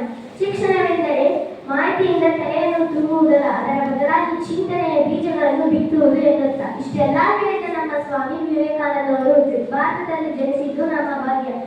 The only way is to come up fighting. ಅಂದರೆ ಜೀವನದಲ್ಲಿ ಮುಂದೆ ಬರಲು ಹೋರಾಟವನ್ನೇ ಮಾರ್ಗ. ಅವರು ವೇದಾಂತ ಸಾರ ಮತ್ತು ಜ್ಞಾನ ಪಡೆಯುವ ಮಾರ್ಗ ಹೇಳುತ್ತಾರೆ. ಅವರು ಅರಿವೇ ಆನಂದ ಎಂದು ಸಾರಿದ ವಿವೇಕಾನಂದವರು ವಿದ್ಯಾರ್ಥಿಗಳಿಗಾಗಿ ಓದಲು, ವೈಜ್ಞಾನಿಕವಾಗಿ ಚಿಂತಿಸಲು ಅಂದರೆ ಸೈಂಟಿಫಿಕ್ ಟೆಂಪರ್ ಕರೆ ಕೊಟ್ಟರು. ಹೇಳಿದ್ರೆ ಜಗೋ ನರನೇ ನಾರಾಯಣ ಎಂದು ಹೇಳಿದ ಪ್ರಪಂಚದ ಮೊದಲನೇ ವೀರ ಸೇನಾನಿ ನಮ್ಮ ಸ್ವಾಮಿ ವಿವೇಕಾನಂದವರು. ಅವರು ಮನಸ್ಸು ಮಾಡಿದರೆ ಅಮೆರಿಕಾದಲ್ಲಿ ನೆಲೆಸಿ ಐಷಾರಾಮಿ ಜೀವನ ನಡೆಸಬಹುದಿತ್ತು. ಒಂದು ಉದಾಹರಣೆ ಹೇಳಬೇಕೆಂದರೆ, ಅವರು ಅಮೆರಿಕದಲ್ಲಿದ್ದಾಗ ಅಮೆರಿಕದ ವೇಲ್ಸ್ ಎಂಬ ಭಕ್ತನು ಅವರ ಮನೆಯಲ್ಲಿ ತಂಗಲು ನೆರವೇರಿಸಿಕೊಂಡಿದ್ದ. ಅವರು ಒಂದು ರಾತ್ರಿಯಲ್ಲಿ ಹೇಳಿದಾಗ ಅವನು ವಿವೇಕಾನಂದವರು ಆ ಮನೆಯ ರಾತ್ರಿ ವೈಭವ ಸಿಗಿ ಕಂಡು ಮರುದಿನ ವೇಲ್ಸ್ ಎಂಬ ಭಕ್ತನು ರೂಮಿನಲ್ಲಿ ನೋಡಲು ಬಂದಾಗ ಅವರು ರೂಮಿನಲ್ಲಿ ಇರದೆ ಬಾತ್ರೂಮಿನಲ್ಲಿ ನಿದ್ರೆ ಮಾಡುತ್ತಿದ್ದರು. ಅವರು ಕಣ್ಣು ಎಬ್ಬಿಸಿದಾಗ ಅವರ ಮಣ್ಣು ಕೆಂಪಾಗಿ ರಾತ್ರಿಯೆಲ್ಲ ನಿದ್ರೆ ಮಾಡದೇ ಇದ್ದರು. ಏನೆಂದು ವಿಚಾರಿಸಿದಾಗ, ನನ್ನ ಬಡ ಭಾರತೀಯರು ಸೂಳಿಲ್ಲದೆ ಅನ್ನವಿಲ್ಲದೆ ಆಕಾಶವನ್ನು ಹೊತ್ತು ಮಲಗಿದ್ದಾರೆ. ಅವರು ಹೀಗಿದ್ದರೆ ನಾನು ಇಷ್ಟು ನೆಮ್ಮದಿಯಾಗಿ ಮಲಗಬಹುದೇ ಎಂದು ಹೇಳಿದಾಗ ಅವರ ಭಾರತದ ಪ್ರೀತಿ ನಮ್ಮೆಲ್ಲರನ್ನು ಚಕಿತಗೊಳಿಸುತ್ತದೆ. 1983ರಂದು ನವೆಂಬರ್ 11ರಂದು ಅಮೆರಿಕದ ಚಿಕಾಗೋದಲ್ಲಿ ಭಾಷಣ ಮಾಡಿದಾಗ ಅವರ ಆಧ್ಯಾತ್ಮ ಜ್ಞಾನ ಮತ್ತು ಯೋಗ ವೇದಾಂತ ಸಾರವನ್ನು ಅವರು ಪಶ್ಚಿಮ ಭಾಗಗಳಿಗೆ ವ್ಯಾಪಕವಾಗಿ ಚಕಿತಗೊಳಿಸಿದರು. ಅವರು ಇಂಗ್ಲೆಂಡಿನಲ್ಲಿ ಭಾಷಣ ಮಾಡಲು ಹೋದಾಗ ಇಂಗ್ಲೆಂಡಿನ ಮಹಿಳೆ ಮಾರ್ಗ್ರೆಟ್ ಎಲಿಜಬೆತ್ ಅವರು ಅವರ ಭಾಷಣಕ್ಕೆ ಬೆರಗಾಗಿ ಭಾರತಕ್ಕೆ ಬಂದು ಸನ್ಯಾಸಿ ಸ್ವೀಕರಿಸಿ ಸಿಸ್ಟರ್ ನಿವೇದಿತಾ ಎಂದು ಬದಲಾದರು. ಅವರು ಈಗ ಶಿಕ್ಷಣ ಮತ್ತು ಮಹಿಳಾ ಸಬಲೀಕರಣ ಶ್ರಮಿಸಿದರು. ಇಂಥ ಮಹಾನ್ ವ್ಯಕ್ತಿ 39ನೇ ವಯಸ್ಸಿನಲ್ಲಿ ಮಹಾಸಮಾಧಿಯಾದರು. 1902 ಜುಲೈ 4ರಂದು ಅವರು ತೀರಿಕೊಂಡ ಸುದ್ದಿಯನ್ನು ಕೇಳಿದ ಸಿಸ್ಟರ್ ನಿವೇದಿತಾ ಅವರು ತೀರಿಕೊಂಡ ಸುದ್ದಿಯನ್ನು ಸಿಸ್ಟರ್ ನಿವೇದಿತಾ ಕೇಳಿ ಅವರ ಅಂತಿಮ ಸಂಸ್ಕಾರದವರೆಗೂ ಅವರ ಪಾರ್ಥಿವ ಶರೀರದ ಬಳಿಯೇ ಕುಳಿತಿದ್ದರು. ಅವರ ದೇಹಕ್ಕೆ ಅಗ್ನಿ ಸ್ಪರ್ಶವಾದಾಗ ಸಿಸ್ಟರ್ ನಿವೇದಿತಾ ಭುಜದ ಮೇಲೆ ಯಾರೋ ಕೈ ಇಟ್ಟಂತೆ ಆಯಿತು. ಹಿಂದೆ ತಿರುಗಿ ನೋಡಿದಾಗ ಅವರ ಸ್ವಾಮಿ ವಿವೇಕಾನಂದವರ ಪಾರ್ಥಿವ ಶರೀರದ ಅರೆಬರೆ ಸುಟ್ಟ ಬಟ್ಟೆಯು ಅವರ ಬೆನ್ನ ಮೇಲೆ ಕುಳಿತಿತ್ತು. ಅವರು ಅದನ್ನು ಬದಿಯಲ್ಲಿ ಮನೆಗೆ ಒತ್ತಿಕೊಂಡು ಮರಳಿ ಹೋದರು. ಇಷ್ಟೆಲ್ಲ ಮಾಡಿದ ವಿವೇಕಾನಂದ ಅವರ ಜನ್ಮದಿನವನ್ನು 1984ರಂದು ಭಾರತ ಸರ್ಕಾರವು ರಾಷ್ಟ್ರೀಯ ಯುವ ದಿನವೆಂದು ಆಚರಿಸುತ್ತದೆ. ನನಗೆ ಭಾಷಣ ಮಾಡಲು ಅನುವು ಮಾಡಿಕೊಟ್ಟ ಎಲ್ಲರಿಗೂ ಧನ್ಯವಾದ.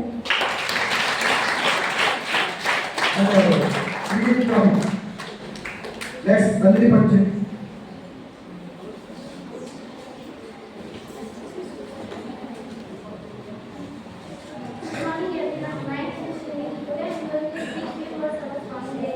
Swami Vivekananda was a great philosopher and wisdom. He was born in 12 January 1863 in Kolkata. His father's name is Vishwanath Datta and mother's name is Bhuvaneshwari Dev. His full name is Narendranath Vishwanath Datta. Swami Vivekananda gave a famous speech in Chicago in 1893. He founded the Ramakrishna Mission in 1897. He passed away on 4 July 92 at the age of 39. At the age of 39. His birth anniversary is known as National Youth Day in India.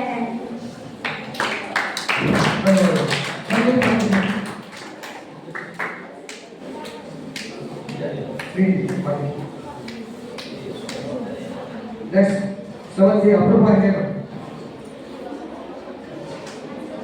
ಎಲ್ಲರಿಗೂ ಶುಭೋದಯ. ನನ್ನ ಹೆಸರು ಸನ್ನಿಧಿ ಪಟೇಲ್ ಶೆಟ್ಟಿ. ನಾನು 6ನೇ ತರಗತಿಯಲ್ಲಿ ಓದುತ್ತಿದ್ದೇನೆ. ಇಂದು ಜನವರಿ 12. ಈ ಸಂದರ್ಭ ಮೊದಲನೇದಾಗಿ ಎಲ್ಲರಿಗೂ ಸ್ವಾಮಿ ವಿವೇಕಾನಂದರ ಜನ್ಮದಿನದ ಶುಭಾಶಯಗಳು. ಈ ಸಂದರ್ಭದಲ್ಲಿ ನಾನು ಸ್ವಾಮಿ ವಿವೇಕಾನಂದರ ಬಗ್ಗೆ ಮಾತನಾಡಲು ಬಯಸುತ್ತೇನೆ. ಅವರು 12 ಜನವರಿ 1863ರಲ್ಲಿ ಕೋಲ್ಕತ್ತಾದಲ್ಲಿ ಜನಿಸಿದರು. ಅವರ ತಂದೆ ವಿಶ್ವನಾಥ್ ದತ್ತ, ತಾಯಿ ಭುವನೇಶ್ವರಿ ದೇವಿ. ಅವರು ರಾಮಕೃಷ್ಣ ಪರಮಹಂಸರ ಪ್ರಮುಖ ಶಿಷ್ಯರಾಗಿದ್ದರು. ಅವರು ಚಿಕಾಗೋದಲ್ಲಿ ನಡೆದ ವಿಶ್ವ ಧರ್ಮ ಸಮ್ಮೇಳನದಲ್ಲಿ ಭಾಗವಹಿಸಿದ್ದರು. ಅವರು 1 ಮೇ 1897ರಲ್ಲಿ ಕೋಲ್ಕತ್ತಾದಲ್ಲಿ ರಾಮಕೃಷ್ಣ ಮಿಷನ್ ಸ್ಥಾಪಿಸಿದರು. ಅವರ ಸ್ವಾಮಿ ವಿವೇಕಾನಂದರ ನುಡಿಮುತ್ತುಗಳಲ್ಲಿ ಇದು ಒಂದು: ಏರಿ ಎದ್ದೇಳಿ ಗುರಿ ಮುಟ್ಟುವ ತನಕ ನಿಲ್ಲದಿರಿ. ಸ್ವಾಮಿ ವಿವೇಕಾನಂದರ ಜನ್ಮದಿನವನ್ನು ಭಾರತದಲ್ಲಿ ಯುವ ದಿನವೆಂದು ಆಚರಿಸುತ್ತಾರೆ. ಸ್ವಾಮಿ ವಿವೇಕಾನಂದರ ಬಾಲ್ಯದ ಹೆಸರು ನರೇಂದ್ರನಾಥ ದತ್ತ. ಸ್ವಾಮಿ ವಿವೇಕಾನಂದರ ಪ್ರಮುಖ ಕೃತಿಗಳು ರಾಜಯೋಗ, ಕರ್ಮಯೋಗ, ಭಕ್ತಿ ಯೋಗ, ಜ್ಞಾನ ಯೋಗ. ಸ್ವಾಮಿ ವಿವೇಕಾನಂದರು 4 ಜುಲೈ 1902ರಲ್ಲಿ ಕೋಲ್ಕತ್ತಾದ ಬೇಲೂರು ಮಠದಲ್ಲಿ ಮರಣ ಹೊಂದಿದರು ಎಂದು ತಿಳಿಸುತ್ತಾ ನನ್ನ ಈ ಪುಟ್ಟ ಭಾಷಣವನ್ನು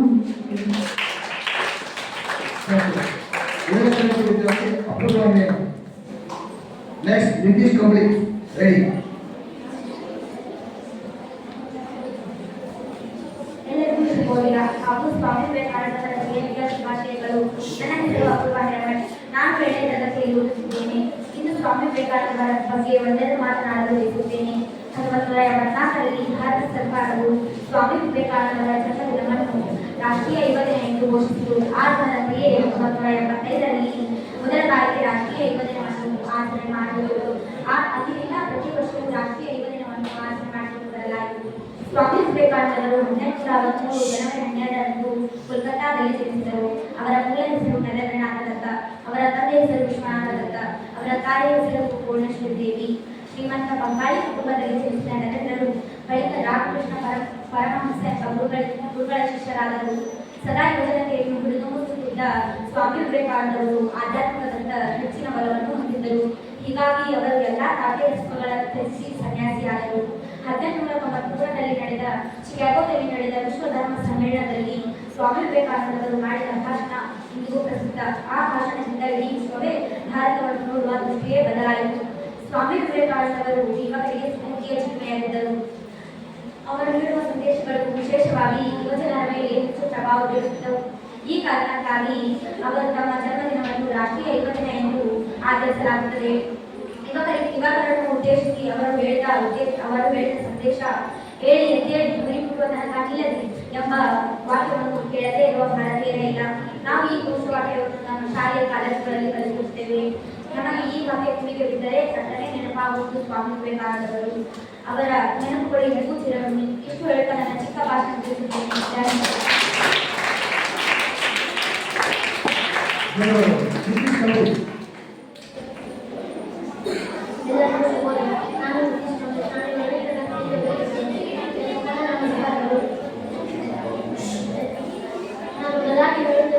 ಸ್ವಾಮಿ ವಿವೇಕಾನಂದ ಜಯಂತಿ ಅಂಗವಾಗಿ ಎಲ್ಲರಿಗೂ ಶುಭಾಶಯಗಳು.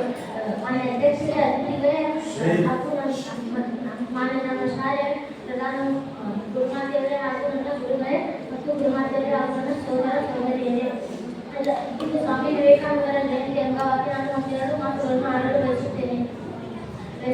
ಸ್ವಾಮಿ ವಿವೇಕಾನಂದರು ಒಬ್ಬ ಮಹಾನ್ ತತ್ವಜ್ಞಾನಿ ವಿದ್ವಾಂಸ ಮತ್ತು ಬರಹಗಾರರಿದ್ದರು. ಇವರ ಜನವರಿ 12, 1863ರಂದು ಕಲ್ಕತ್ತಾದಲ್ಲಿ ಜನಿಸಿದರು. ಇವರು ರಾಮಕೃಷ್ಣ ಪರಮಹಂಸರ ಪರಮ ಶಿಷ್ಯರಾಗಿದ್ದರು. ಇವರ ಮೂಲ ಹೆಸರು ನರೇಂದ್ರನಾಥ್ ವಿಶ್ವನಾಥ್ ದತ್ತ. ಇವರ ತಂದೆ ವಿಶ್ವನಾಥ್ ದತ್ತ ಮತ್ತು ತಾಯಿ ಭುವನೇಶ್ವರಿ ದೇವಿ. ಇವರು ರಾಮಕೃಷ್ಣ ಪರಮಹಂಸರ ಪರಮ ಶಿಷ್ಯರಾಗಿದ್ದರು ಮತ್ತು ಇವರು ಸ್ವಾಮಿ ವಿವೇಕಾನಂದರು ರಾಮಕೃಷ್ಣ ಮಿಷನನ್ನು ಯೋಜನೆ ಮಾಡಿದರು. ಇವರು ಭಾರತದ ಸನಾತನವನ್ನು ಮತ್ತು ಸಂಸ್ಕೃತಿಯನ್ನು ಜಗತ್ತಿಗೆ ಪರಿಚಯಿಸಿದರು. ಇವರು 1893ರಲ್ಲಿ ನಡೆದ ವಿಶ್ವ ಧರ್ಮ ಸಮಯದಲ್ಲಿ ಚಿಕಾಗೋದಲ್ಲಿ ನೀಡಿದ ಭಾಷಣ ಇಂದಿಗೂ ಅಮರವಾಗಿದೆ. ಇವರಿಗೆ ಎದ್ದೇಳಿ ಗುರುಮುಟ್ಟುವ ತನಕ ನಿಲ್ಲದಿರಿ ಎಂಬ ನುಡಿಮಾತನ್ನು ಯುವ ಜನತೆಗೆ ಹೇಳಿದ್ದರು. ಮತ್ತು ಇವರು 1902 ಜುಲೈ 4ರಂದು ಕೊನೆಯುಸಿರೆಳೆದರು ಎಂದು ತಿಳಿಸುತ್ತಾ ನಾನು ನನ್ನ ಪುಟ್ಟ ಭಾಷಣ ಮುಗಿಸುತ್ತೇನೆ.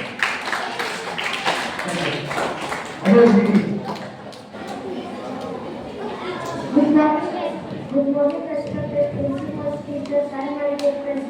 My name is Amu Vivek. I am studying from 7th standard. Today I am here to speak about Swami Vivekananda. He was a great philosopher, festival, and he was born on January 1863 in Kolkata. His father name was Vishwanath Dutta and his mother name was Bhuvneshwari Devi. The Swami Vivekananda's guru name was Sri Ramakrishna Paramahamsa. In 1897, he was founded Ramakrishna Mission in the name of his guru. After the death of his monitor, the Swami Vivekananda attended the session of the Chicago Parliament of Religions in 1893, where he gave a very memorable speech in Chicago, and he made a very famous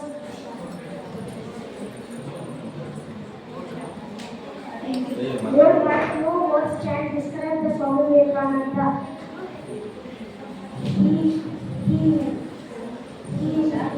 included millions of people, not only India, and he was died on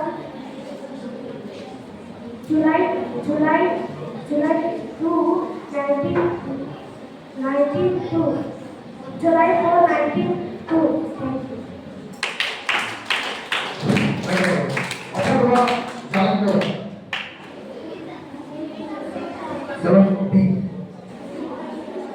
Next, Veena Gangarwata.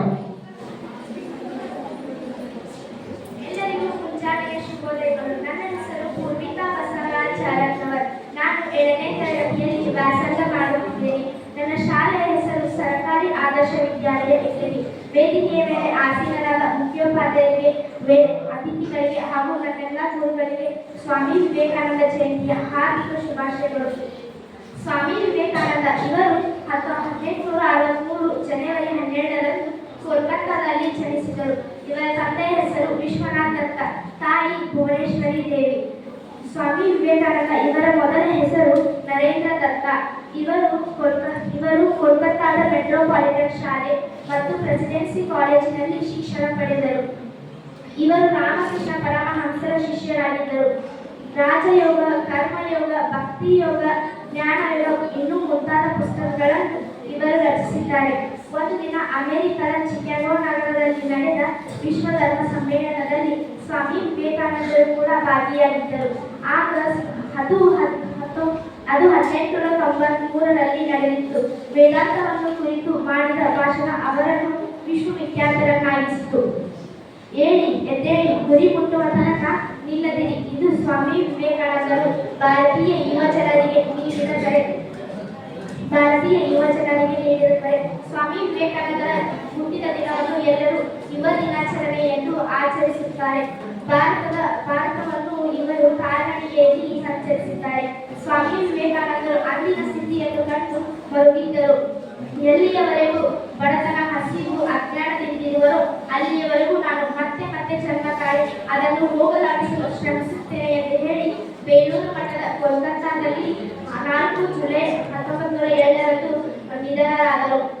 ಈಗಲೂ ಕೂಡ ಸ್ವಾಮಿ ವಿವೇಕಾನಂದರು ಯುವಜನತೆಗೆ, ಲಕ್ಷಾಂತರ ಯುವಜನತೆಗೆ ಆಡಿದ ಮಾತುಗಳು ದಾರಿ ದೀಪವಾಗಿದೆ ಎಂದು ತಿಳಿಸುತ್ತಾ ನನ್ನ ಮಾತುಗಳನ್ನು ಮುಗಿಸುತ್ತೇನೆ. ಜೈ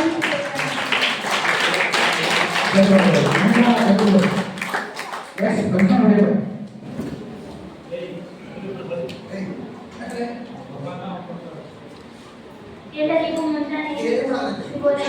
ನನ್ನ ಹೆಸರು ಮೀನಾ ಗಂಗಾಧರ್. ನಾನು 7ನೇ ತರಗತಿಯಲ್ಲಿ ಓದುತ್ತಿದ್ದೇನೆ. ಇಂದು ನಾನು ಸ್ವಾಮಿ ವಿವೇಕಾನಂದರ ಜಯಂತಿಯ ಕುರಿತು ಮಾತನಾಡಲು ಬಯಸುತ್ತೇನೆ. ಸ್ವಾಮಿ ವಿವೇಕಾನಂದರು ಭಾರತದ ಅತ್ಯಂತ ಪ್ರಸಿದ್ಧ ಮತ್ತು ಪ್ರಭಾವಶಾಲಿ ತತ್ವಜ್ಞಾನಿಗಳಲ್ಲಿ ಒಬ್ಬರು. ಇದು ಅವರ 162ನೇ ಜನ್ಮದಿನವಾಗಿದೆ. ಸ್ವಾಮಿ ವಿವೇಕಾನಂದರ ಮೊದಲ ಹೆಸರು ನರೇಂದ್ರನಾಥ್ ದತ್ತ. ಇವರು 12 ಜನವರಿ 1863 ಕೋಲ್ಕತ್ತಾದಲ್ಲಿ ಜನಿಸಿದರು. ಇವರ ತಾಯಿ ಭುವನೇಶ್ವರಿ ದೇವಿ, ತಂದೆ ವಿಶ್ವನಾಥ ದತ್ತ. ಇವರ ಗುರುಗಳು ಶ್ರೀ ರಾಮಕೃಷ್ಣ ಪರಮಹಂಸರು. ಸ್ವಾಮಿ ವಿವೇಕಾನಂದರು ಬಾಲ್ಯದಿಂದಲೂ ಅತ್ಯಂತ ಪ್ರತಿಭಾವಂತರಾಗಿದ್ದರು. ಇವರು ಸಂಗೀತ ಮತ್ತು ಜಿಮ್ನಾಸ್ಟಿಕ್ನಲ್ಲಿ ಉತ್ತಮ ಸಾಧನೆ ಮಾಡಿದ್ದಾರೆ. ಸ್ವಾಮಿ ವಿವೇಕಾನಂದರು 1893ರಲ್ಲಿ ಅಮೆರಿಕದ ಚಿಕಾಗೋದಲ್ಲಿ ನಡೆದ ವಿಶ್ವಧರ್ಮ ಸಮ್ಮೇಳನದಲ್ಲಿ ಮಾಡಿದ ಭಾಷಣ ಸ್ಮರಿಸುವಂಥದ್ದು. ಭಾಷಣ ಮಾಡುವಾಗ ಅಮೆರಿಕದ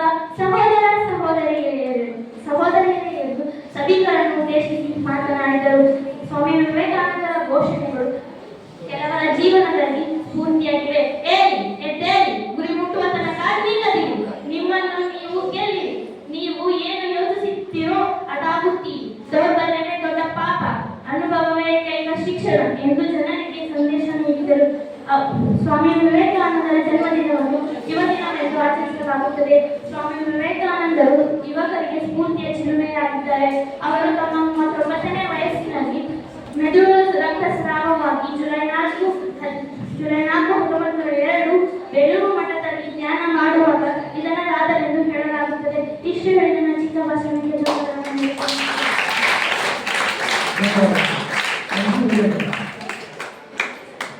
ಎಲ್ಲರಿಗೂ ಮುಂಜಾನೆ ಶುಭಾಶಯಗಳು ಮತ್ತು ಸ್ವಾಮಿ ವಿವೇಕಾನಂದವರ ಜನ್ಮದಿನದ ಹಾರ್ದಿಕ ಶುಭಾಶಯಗಳು. ಸ್ವಾಮಿ ವಿವೇಕಾನಂದವರು ಏಳಿ ಎದ್ದೇಳಿ, ಗುರಿ ಮುಟ್ಟುವ ತನಕ ನಿಲ್ಲದಿರಿ ಎಂಬ ಕರೆಯನ್ನು ಯುವಜನರಿಗೆ ನೀಡಿರುತ್ತಾರೆ. ಅದನ್ನು ಸ್ಮರಿಸಿಕೊಳ್ಳುತ್ತಾ ನಾನು ವಿವೇಕಾನಂದರ ಬಗ್ಗೆ ಒಂದೆರಡು ಮಾತುಗಳನ್ನು ಆಡುತ್ತೇನೆ. ಸ್ವಾಮಿ ವಿವೇಕಾನಂದರು 1863 ಜನವರಿ 12ರಂದು ಕೋಲ್ಕತ್ತಾದಲ್ಲಿರುವ ಸರ್ ಎಂಬ ಹಳ್ಳಿಯಲ್ಲಿ ಹುಟ್ಟುತ್ತಾರೆ. ಸ್ವಾಮಿ ವಿವೇಕಾನಂದರ ತಂದೆ ಹೆಸರು ವಿಶ್ವನಾಥ ದತ್ತ, ತಾಯಿ ಭುವನೇಶ್ವರಿ ದೇವಿ.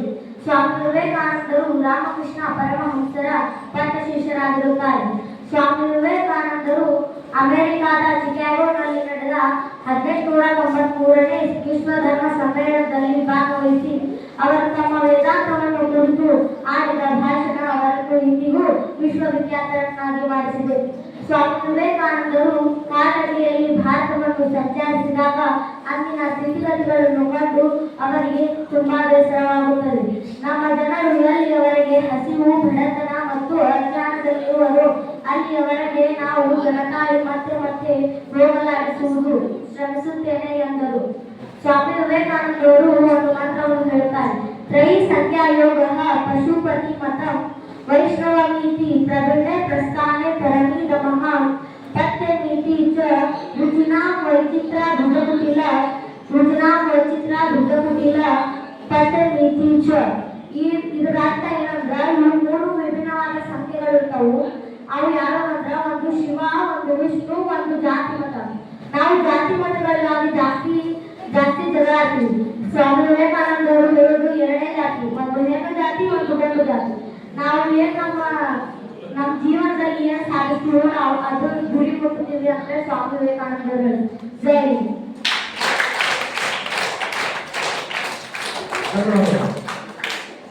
ಎರಡನೇ ತರಗತಿಯ ವಿದ್ಯಾರ್ಥಿ ಮೇಘನಾ ಮಂಜು ಇವರಿಂದ ಸ್ವಾಮಿ ವಿವೇಕಾನಂದ ಕುರಿತು ಭಾಷಣ. Respected principal, teachers, and my dear friends, today I feel proud to talk about one of the greatest sons of India and a guiding light for the youth, Swami Vivekananda. Good afternoon to everybody. Swami Vivekananda childhood name was Narendranath Datta. He was born on 12 January 1863 and his father name was Vishwanath Datta and mother name Bhuvaneshwari Devi. From a very young age, Swami Vivekananda was intelligent, curious and fearless. He always asked questions and never accepted anything blindly. He believed that truth must be experienced, not just believed. Our major turning point in his life was his meeting with Sri Ramakrishna Paramahamsa, who was his spiritual guru. Under his guidance, he formed his own life's mission, which continues to serve humanity and spread spiritual wisdom. He learned that service to mankind is the greatest form of worship. When he was at England, he addressed the audience as sisters and brothers of America and stole many hearts of audience. That movement brought India to recognize the spiritual wisdom. Thank you.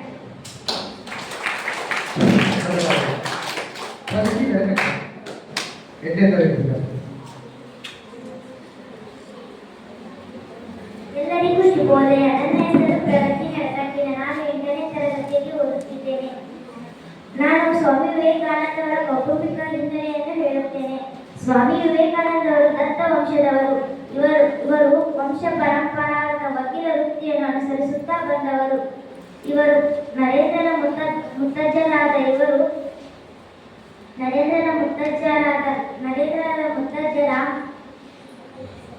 Ram Mohan ದತ್ತವರು ಸಹ ವಕೀಲ ವೃತ್ತಿಯಲ್ಲಿ ಬಂದವರು. ಇವರಿಗೆ 2 ಮಕ್ಕಳಾಗುತ್ತಾರೆ. ಮೊದಲನೆಯದವರು ದುರ್ಗಾಚರಣ ದತ್ತ, ಎರಡನೆಯದವರು ಕಾಳಿ ಪ್ರಸಾದ ದತ್ತ. ದುರ್ಗಾಚರಣ ದತ್ತವರು ವಕೀಲ ಪರೀಕ್ಷೆಯಲ್ಲಿ ತೇರ್ಗಡೆಯಾಗಿ ವಕೀಲ ವೃತ್ತಿಯನ್ನು ಕೈಗೊಂಡರು. ಅವರು ಸಹ ವಕೀಲ ವೃತ್ತಿಯಲ್ಲಿ ಸೇವೆ ಸಲ್ಲಿಸಿದರು. ಒಂದು ದಿನ ನೆಚ್ಚಿನ ಮಡದಿ ಹಾಗೂ ಒಂದು ಪುಟ್ಟ ಮಗು ವಿಶ್ವನಾಥನನ್ನು ಬಿಟ್ಟು ದುರ್ಗಾಚರಣ ದತ್ತವರು ಮನೆ ಬಿಟ್ಟು ಹೋಗುತ್ತಾರೆ. ಎಲ್ಲಿ ಹುಡುಕಿದರೂ ಸಿಗುವುದಿಲ್ಲ. ಬಹಳ ವರ್ಷಗಳ ನಂತರ ಸ್ವಾಮಿ ದುರ್ಗಾಚರಣ ದತ್ತವರು ಕಾಶಿಯಲ್ಲಿ ಸನ್ಯಾಸಿಯಾಗಿರುವ ವಿಷಯವನ್ನು ಕೇಳಿ ಅವಳ ಮಡದಿಗೆ ಆಕಾಶವೇ ಕಳಚಿ ಬಿದ್ದಂತೆ ಆಯಿತು.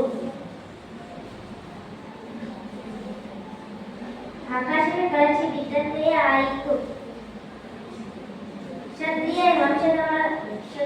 ವಂಶದ ಹೆಣ್ಣಾದವಳು ಹೇಗೆ ಸಹಿಸಿಕೊಂಡು ಜೀವನವನ್ನು ನಡೆಸಿದಳು. ತಾಯಿ ವಿಶ್ವನಾಥನಿಗೆ ಭುವನೇಶ್ವರಿ ದೇವಿ ಎಂಬ ಸುಕನ್ಯದೊಂದಿಗೆ ಮದುವೆ ಮಾಡಿದಳು. ಭುವನೇಶ್ವರಿ ದೇವಿ ಹಾಗೂ ವಿಶ್ವನಾಥನಿಗೆ 2 ಹೆಣ್ಣು ಮಕ್ಕಳು ಆದರು. ಗಂಡು ಮಗುವಿನ ವಾತಾವರಣದಲ್ಲಿರುವ ಗಂಡು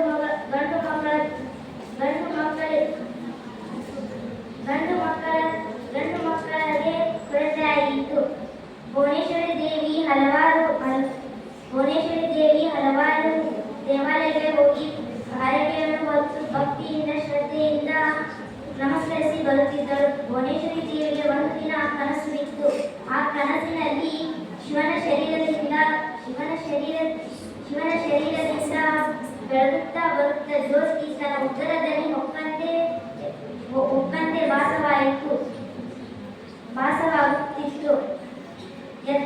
ಯಥಾರ್ಥ ಭುವನೇಶ್ವರಿ ತನ್ನ ಪಕ್ಕದಲ್ಲಿ ಮಲಗಿದ್ದ ಪತಿಯನ್ನು ಎಬ್ಬಿಸಿದಳು.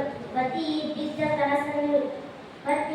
ಕನಸನ್ನು ಹೇಳಿದ ಪತಿಗೆ ತುಂಬಾ ಸಂತೋಷವಾಯಿತು. ಭುವನೇಶ್ವರಿಯ ಕನಸಿನಲ್ಲಿಯೇ ನನಸಾಯಿತು. ಒಂದು ಮಕರ ಸಂಕ್ರಾಂತಿಯ ದಿನದಂದು ಅವರು ಗರ್ಭಿಣಿಯಾದರು. ಮಕರ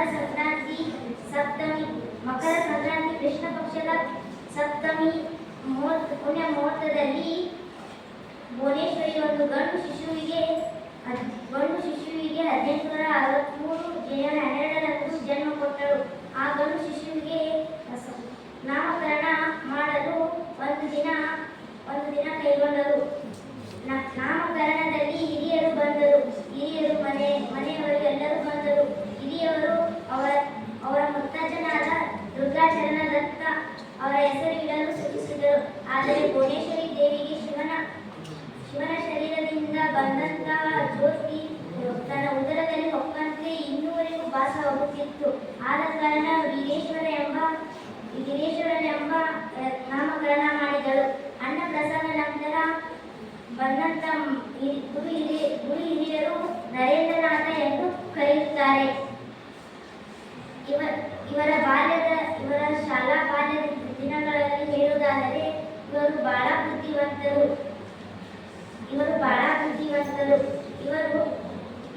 ಇವರು 8ನೇ ವಯಸ್ಸಿನಲ್ಲಿ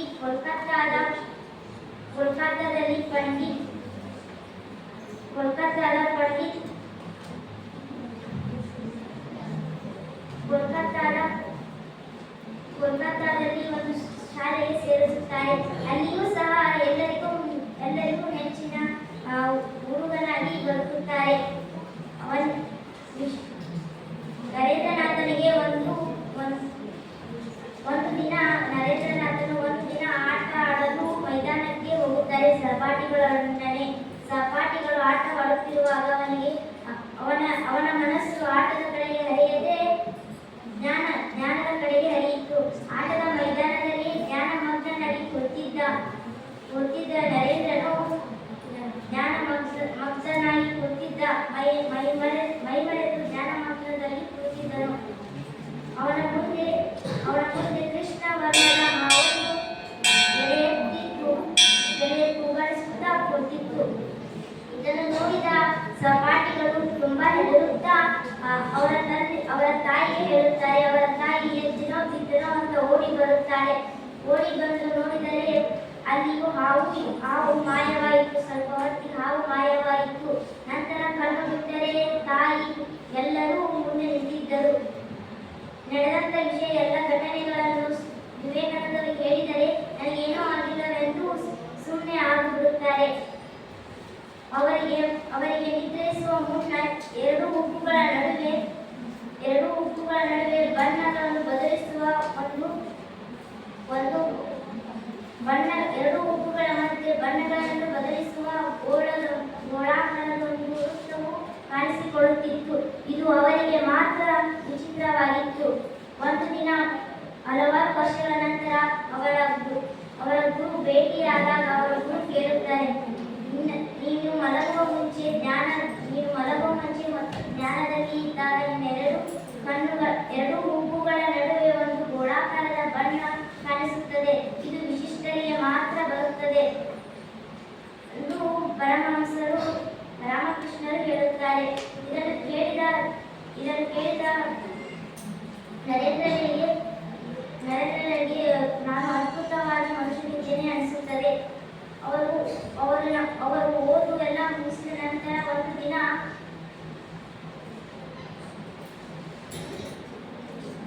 ಅವರು ಓದಿಗಾಗಿ ಅಮೆರಿಕಕ್ಕೆ ಹೋಗುತ್ತಾರೆ.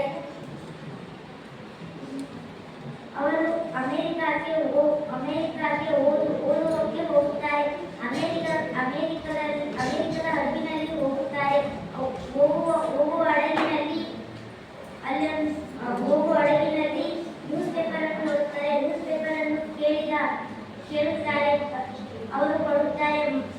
ಓದಿದ ನಂತರ ನನಗೆ ಕೊಡಬೇಕು ಎಂದು ಹೇಳುತ್ತಾರೆ. ಅವರು ನ್ಯೂಸ್ ಪೇಪರ್ ಅನ್ನು ಓದುತ್ತಾರೆ. ನಂತರ ಅವರ ಸಹಪಾಠಿಗೆ ಕೊಡುತ್ತಾರೆ. ಸಹಪಾಠಿ ಓದುವಾಗ ಹಡಗಿನಲ್ಲಿ ಹಾರಿ ಸಮುದ್ರದಲ್ಲಿ ಬೀಳುತ್ತದೆ. ಹಡಗಿನಲ್ಲಿರುವವರು ನಮಗೆ ನ್ಯೂಸ್ ಪೇಪರ್ ಬೇಕು, ನಮಗೆ ಗೊತ್ತಿಲ್ಲ, ನೀನು ಹೇಗೆ ತಂದುಕೊಡ್ಬೇಕಂತ ಕೇಳಿದಾಗ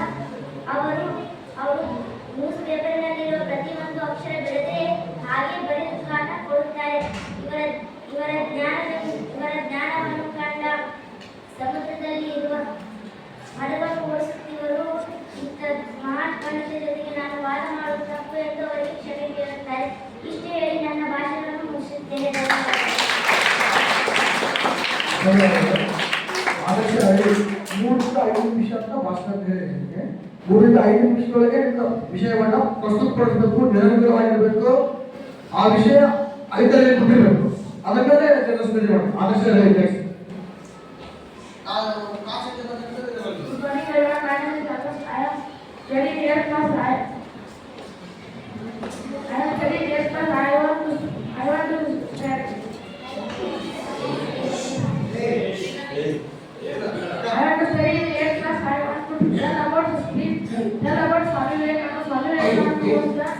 great Indian philosopher, Hindu monk and spiritual leader. His birth name was Narendra Datta and he became 6 letters sent to Swami Vivekananda. He is born on January 12, 1863. He gave a memorable speech in Chicago at 1893.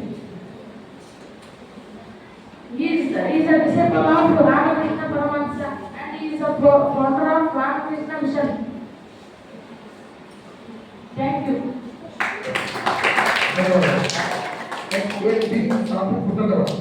Next, Vedika Subeda.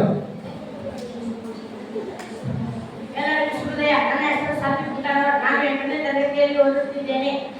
My dear sisters and brothers of America, ಇದೇ ಮಾತನ್ನು ಸ್ವಾಮಿ ವಿವೇಕಾನಂದರು September 11, 1893ರಲ್ಲಿ ನಡೆದ ಅಮೆರಿಕದ ಚಿಕಾಗೋದಲ್ಲಿ ನಡೆದ ವಿಶ್ವ ಧರ್ಮ ಸಂಸತ್ತಿನಲ್ಲಿ ಇದೇ ಮಾತನ್ನು ಹೇಳಿದರು. ಈ ಮಾತನ್ನು ಕೇಳಿ ಅಲ್ಲೇ ನಡೆದಿದ್ದ ಸಾವಿರಾರು ಜನರು 2 ನಿಮಿಷಗಳ ಕಾಲ ಸತತವಾಗಿ ಚಪ್ಪಾಳೆ ತಟ್ಟಿದ್ದರು. ಇದು ನಮ್ಮೆಲ್ಲರ ಹೆಮ್ಮೆ.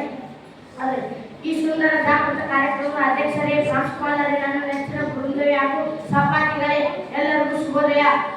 ಸ್ವಾಮಿ ವಿವೇಕಾನಂದರು ನಮ್ಮ ದೇಶದ ಅಸ್ಮಿತೆ ಅಂದರೆ ಸ್ವಾಭಿಮಾನ, ಅಭಿಮಾನ, ಹೆಮ್ಮೆ. ವಿವೇಕವೆಂದರೆ ಭಾರತ, ಭಾರತವೆಂದರೆ ವಿವೇಕ. ಇದು ವಿವೇಕ ಭಾರತ. ಭಾರತ ಎಂಬ ಪದವು ಸಂಸ್ಕೃತದಲ್ಲಿ ಭಾಯ ಮತ್ತು ರಥಾಯ ಎಂಬ ಪದದಿಂದ ಕೂಡಿದ್ದು, ಭಾಯ ಎಂದರೆ ಬೆಳಕು, ರಥಾಯ ಎಂದರೆ ಚಿಂತಿಸು. ಬೆಳಕು ಮತ್ತು ರಥಾಯವನ್ನು ಬೆಳಕು ಮತ್ತು ಜ್ಞಾನವನ್ನು ಪ್ರೀತಿಸುವ ನಮ್ಮ ಇಂಥ ದೇಶದಲ್ಲಿ 1860 ಜನವರಿ 12ರಂದು ಕೋಲ್ಕತ್ತಾದಲ್ಲಿ ಜನಿಸಿದ ನಮ್ಮ ನರೇಂದ್ರವು ಸ್ವಾಮಿ ವಿವೇಕಾನಂದರು. ಸ್ವಾಮಿ ವಿವೇಕಾನಂದರು ನಾವು ಜ್ಞಾನ ಸಾಗರದಲ್ಲಿ ಹರಿಯಷ್ಟು ಜ್ಞಾನವುಳ್ಳವರಾಗಿದ್ದರೆ ಸ್ವಾಮಿ ವಿವೇಕಾನಂದರು ಇಡೀ ಜ್ಞಾನ ಸಾಗರವನ್ನೇ ಒಂದು ಅರಿಯಾಗಿಸಿ ಮನನ ಮಾಡಿಕೊಂಡಿದ್ದರು. ಅವರು ಭಾರತದ ಪ್ರತಿನಿಧಿಯಾಗಿ ವಿಶ್ವಧರ್ಮ ಸಂಸತ್ತಿಗೆ ಹೋಗಬೇಕಾದರೆ ಅಮೆರಿಕಾದ ಹಾರ್ವರ್ಡ್ ವಿಶ್ವವಿದ್ಯಾಲಯದ ಪ್ರೊಫೆಸರ್ ಜಾನ್ ರೈಟ್ ಎಂಬುವರು ವಿವೇಕಾನಂದರ ಜ್ಞಾನವನ್ನು ಗುರುತಿಸಿ ವಿಶ್ವಧರ್ಮ ಸಂಸತ್ತಿಗೆ ಹೆಸರನ್ನು ಶಿಫಾರಸು ಮಾಡಿದರು ಮತ್ತು ಅವರಿಗೆ ಒಂದು ಪತ್ರ ಬರೆಸಿದರು. ಆ ಪತ್ರದಲ್ಲಿ ಸ್ವಾಮಿ ವಿವೇಕಾನಂದರ ಬಗ್ಗೆ ಸ್ವಾಮಿ ವಿವೇಕಾನಂದರು ನಮ್ಮ ವಿಶ್ವವಿದ್ಯಾಲಯದ ಶಿಕ್ಷಕರ ಜ್ಞಾನವನ್ನು ಕೂಡಿಸಿದಾಗ ಆಗುವ ಮೊತ್ತಕ್ಕಿಂತಲೂ ಮಿಗಿಲು ಎಂದು ಹೇಳಿದರು.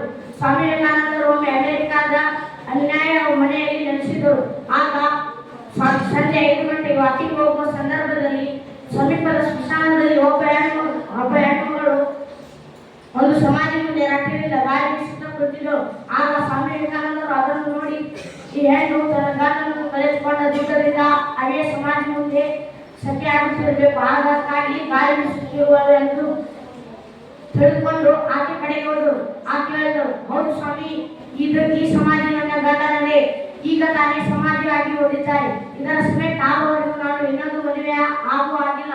ಅದಕ್ಕಾಗಿ ಈ ಸಿಮೆಂಟ್ ಬೇಗನೆ ಆಗಲೆಂದು ಗಾಳಿ ಬೀಸುತ್ತಾ ಕುಳಿತಿರುವೆಂದರು. ಆಗ ಆಶ್ಚರ್ಯಚಕಿತರಾದ ಸ್ವಾಮಿ ವಿವೇಕಾನಂದರು ಭಾರತ ಮಹಿಳೆಯರೇ ಎಷ್ಟೋ ಬೇಷ್ ಎಂದುಕೊಂಡರು. ತಮ್ಮ ಗುರುಗಳಾದ ರಾಮಕೃಷ್ಣ ಪರಮಹಂಸರ ತಾತ್ವಿಕ ಮತ್ತು ಆಧ್ಯಾತ್ಮದ ಚರ್ಚೆಯಿಂದ ಇವರ ಅನೇಕ ಪ್ರಶ್ನೆಗೆ ಉತ್ತರ ದೊರಕಿ ನರೇಂದ್ರನಿಂದ ಸ್ವಾಮಿ ವಿವೇಕಾನಂದರಾದರು. ಇವರ ವಿದ್ವತ್ ಮತ್ತು ವಿದ್ಯುತ್ ವಾಣಿಗಳಿಂದ ಅನೇಕರು ಪ್ರಭಾವಿತರಾಗಿ ಸ್ವತಂತ್ರ ಸಂಗ್ರಾಮದಲ್ಲಿ ಭಾಗವಹಿಸಿದರು. ಇವರು ಜ್ಞಾನೋದಯನೆಡೆ ದೇವರ ಸಾಕ್ಷಾತ್ಕಾರವಲ್ಲ, ಬದಲಾಗಿ ಸದಾ ಜಾಗೃತವಾಗಿರುವ ಮನಸ್ಸಿನ ಸ್ಥಿತಿಯನ್ನು ಕೊಂಡರು. ಸ್ವತಃ ಗಾಂಧೀಜಿಯವರೇ 1921ರಲ್ಲಿ ಬೇಲೂರು ಮಠಕ್ಕೆ ಭೇಟಿ ನೀಡಿದಾಗ ಸ್ವಾಮಿ ವಿವೇಕಾನಂದರ ಬಗ್ಗೆ ಅದ್ಭುತ ಮಾತನ್ನು ಹೇಳುತ್ತಾರೆ. ಅದೇನೆಂದರೆ, ಸ್ವಾಮಿ ವಿವೇಕಾನಂದರ 2 ಸಾಹಿತ್ಯವನ್ನು ನಾನು ಓದಿದ್ದೇನೆ. ಅದರಿಂದ ಭಾರತದ ಮೇಲಿನ ಪ್ರೀತಿ 1000 ಪಟ್ಟು ಹೆಚ್ಚಾಗುತ್ತದೆ ಮತ್ತು ರಾಷ್ಟ್ರೀಯತೆ ಮತ್ತು ಸ್ವಾವಲಂಬನೆಯ ಮಹತ್ವ ಸಿಗುತ್ತದೆ ಎಂದು ಹೇಳುತ್ತಾರೆ. ಮತ್ತು ಸಂವಿಧಾನ ಶಿಲ್ಪಿ ಡಾಕ್ಟರ್ ಬಿ ಆರ್ ಅಂಬೇಡ್ಕರ್ ಅವರು ಸಹ ಸ್ವಾಮಿ ವಿವೇಕಾನಂದರ ಬಗ್ಗೆ ಭಾರತವು ಕಂಡ ಇತ್ತೀಚಿನ ಶತಮಾನಗಳಲ್ಲಿ ಭಾರತ ಕಂಡ ಶ್ರೇಷ್ಠ ಮಾನವ ಎಂದು ಹೇಳುತ್ತಾರೆ. ಇಂತಹ ವ್ಯಕ್ತಿ ಜುಲೈ 4ರಂದು ಮಹಾಸಮಾಧಿ ಆಗಿದ್ದು ನಮ್ಮ ದೌರ್ಭಾಗ್ಯ. ಜಗತ್ತಿಗೆ ಜ್ಞಾನ ಸಮಾಧಾನ ಹೇಳಿಕೊಟ್ಟ ಇಂಥ ವ್ಯಕ್ತಿ ಕೇವಲ 39ನೇ ವಯಸ್ಸಿಗೆ ಮಹಾಸಮಾಧಿ ಆಗುತ್ತಾರೆ. ಈ ಸಾವು ಹೇಗೆ ಅವರ ಕೊಡುಗೆಗೆ ನಾವು ಕೊಡುವ ಗೌರವ ಏನೆಂದರೆ ಓದುವುದು, ಜ್ಞಾನಿಸುವುದು ಮತ್ತು ಸ್ವತಂತ್ರ ಚಿಂತನೆ ಮಾಡುವುದು ಮತ್ತು the complete works of Swami Vivekananda ಪುಸ್ತಕಗಳನ್ನು ಓದುತ್ತೇನೆ. ಮಾತನಾಡಲಿಕ್ಕೆ ಅವಕಾಶ ಕೊಟ್ಟ ಎಲ್ಲರಿಗೂ ಧನ್ಯವಾದ.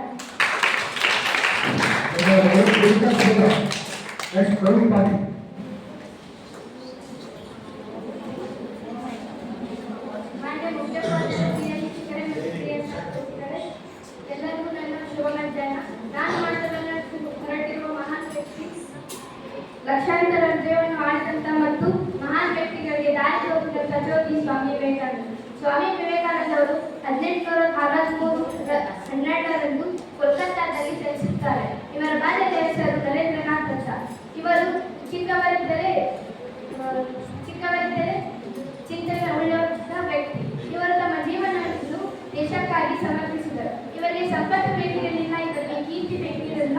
ಇವರಿಗೆ ಬೇಕಾಗಿತ್ತು ಭಾರತದ ಜಾಗೃತಿ. ಇತಿಹಾಸದಲ್ಲಿ ಅನೇಕ ವ್ಯಕ್ತಿಗಳು ಬಂದು ಹೋಗಿದ್ದಾರೆ, ಆದರೆ ಒಂದು ಮಲಗಿದ ದೇಶವನ್ನು ಎಚ್ಚರಗೊಳಿಸಿದವರು ಬಹಳ ವಿರಳ. ಒಬ್ಬ ಯವನ ಸನ್ಯಾಸಿ ಜಗತ್ತಿನ ಮುಂದೆ ನಿಂತು ಘೋಷಿಸುತ್ತಾರೆ, ಹೇಳಿ ಎಚ್ಚರಗೊಳ್ಳಿ, ನಿಮ್ಮ ಗುರಿಯ ತಲುಪದಿರು. ಇದು ಕೇವಲ ಒಂದು ಪದವಲ್ಲ, ಇದು ಭಾರತದ ಯುವಕರಿಗೆ ನೀಡಿದಂತಹ ಕಥೆ. 1893ರಂದು ಅಮೆರಿಕದ ಚಿಕಾಗೋ ನಗರದಲ್ಲಿ ನಡೆದ ವಿಶ್ವಧರ್ಮ ಮಹಾಸಭೆಯಲ್ಲಿ ಸ್ವಾಮಿ ವಿವೇಕಾನಂದರು ಕೇವಲ 2 ಪದಗಳಿಂದ ತಮ್ಮ ಭಾಷಣವನ್ನು ಪ್ರಾರಂಭಿಸುತ್ತಾರೆ. Oh my brothers and my sisters of America. ಆ ಕ್ಷಣ ಸಂಪೂರ್ಣ ಸಭಾಂಗಣ ಅವರನ್ನು ಕಾಲತಾಂಡವಾಗಿ ಮಾಡಿತು. ಅವರು ಜೋರಾಗಿ ಮಾತಾಡಿದ್ದಕ್ಕಾಗಿ ಅಲ್ಲ, ಅವರು ಭಾರತದ ಆತ್ಮದಿಂದ ಮಾತಾಡಿದ್ದಕ್ಕಾಗಿ. ಅವರು ಜಗತ್ತಿಗೆ ತೋರಿಸಿದರು, ಭಾರತ ದುರ್ಬಲವಲ್ಲ, ಭಾರತ ಹಿಂದುಳಿದಿಲ್ಲ, ಭಾರತ ಒಂದು ಏಕತೆ, ಜ್ಞಾನ ಮತ್ತು ಆತ್ಮಶಕ್ತಿಯ ನಾಡು ಎಂದು. ಸ್ವಾಮಿ ವಿವೇಕಾನಂದ ಅವರು ನಂಬಿದಂತಹ ಒಂದು ಮಹಾಸತ್ಯವಿತ್ತು, ನೀವು ಸಣ್ಣವರಲ್ಲ, ನೀವು ದುರ್ಬಲವಲ್ಲ, ನೀವು ಅಸಹಾಯಕರು ಅಲ್ಲ, ನೀವು ಪ್ರತಿಯೊಂದು ಆತ್ಮವು ತಮ್ಮ ದೈವಿಕ ಶಕ್ತಿಯನ್ನು ಹೊಂದಿರುತ್ತದೆ. ನಾವು ಇಂದು ಹೇಳುತ್ತೇವೆ, ನಮಗೆ ಓದಲು ಆಗುವುದಿಲ್ಲ, ನಾವು ಯಾವುದಕ್ಕೂ ಉಪಯುಕ್ತರಲ್ಲ, ನಾವು ಯಶಸ್ವಿಯಾಗಲಾರೆ. ಆ ಕ್ಷಣ ಅವರು ಹೇಳುತ್ತಾರೆ, ಒಂದು ಗುರಿಯನ್ನು ಸ್ವೀಕರಿಸಿ, ಆ ಗುರಿಯನ್ನು ನೀವು ನಿಮ್ಮ ಜೀವನವಾಗಿಸಿಕೊಳ್ಳಿ, ಅದರ ಬಗ್ಗೆ ಯೋಚಿಸಿ, ಅದರ ಬಗ್ಗೆ ಕನಸು ಕಾಣಿರಿ, ಆಗ ನಿಮಗೆ ಯಶಸ್ಸು ನಿಮ್ಮದಾಗುತ್ತದೆ. ಸ್ವಾಮಿ ವಿವೇಕಾನಂದ ಅವರು ಜೀವನದಿಂದ ಓಡಿ ಹೋಗಲು ಕಲಿಸಲಿಲ್ಲ, ಜೀವನವನ್ನು ಧೈರ್ಯದಿಂದ ಎದುರಿಸಲು ಕಲಿಸಿದರು. ಅವರು ಹೇಳುತ್ತಾರೆ, ಶಕ್ತಿ ಎಂದರೆ ಜೀವನ, ದುರ್ಬಲವೆಂದರೆ ಮರಣ ಎಂದು. ಸ್ವಾಮಿ ವಿವೇಕಾನಂದ ಅವರು ಜಗತ್ತು ಅವರನ್ನು ಧೈರ್ಯದಿಂದ ನೋಡಲು ಕಾರಣ ನಮ್ಮಂತಹ ವಿದ್ಯಾರ್ಥಿಗಳ ನಂಬಿಕೆ ಇರುವುದರಿಂದ ಮಾತ್ರ.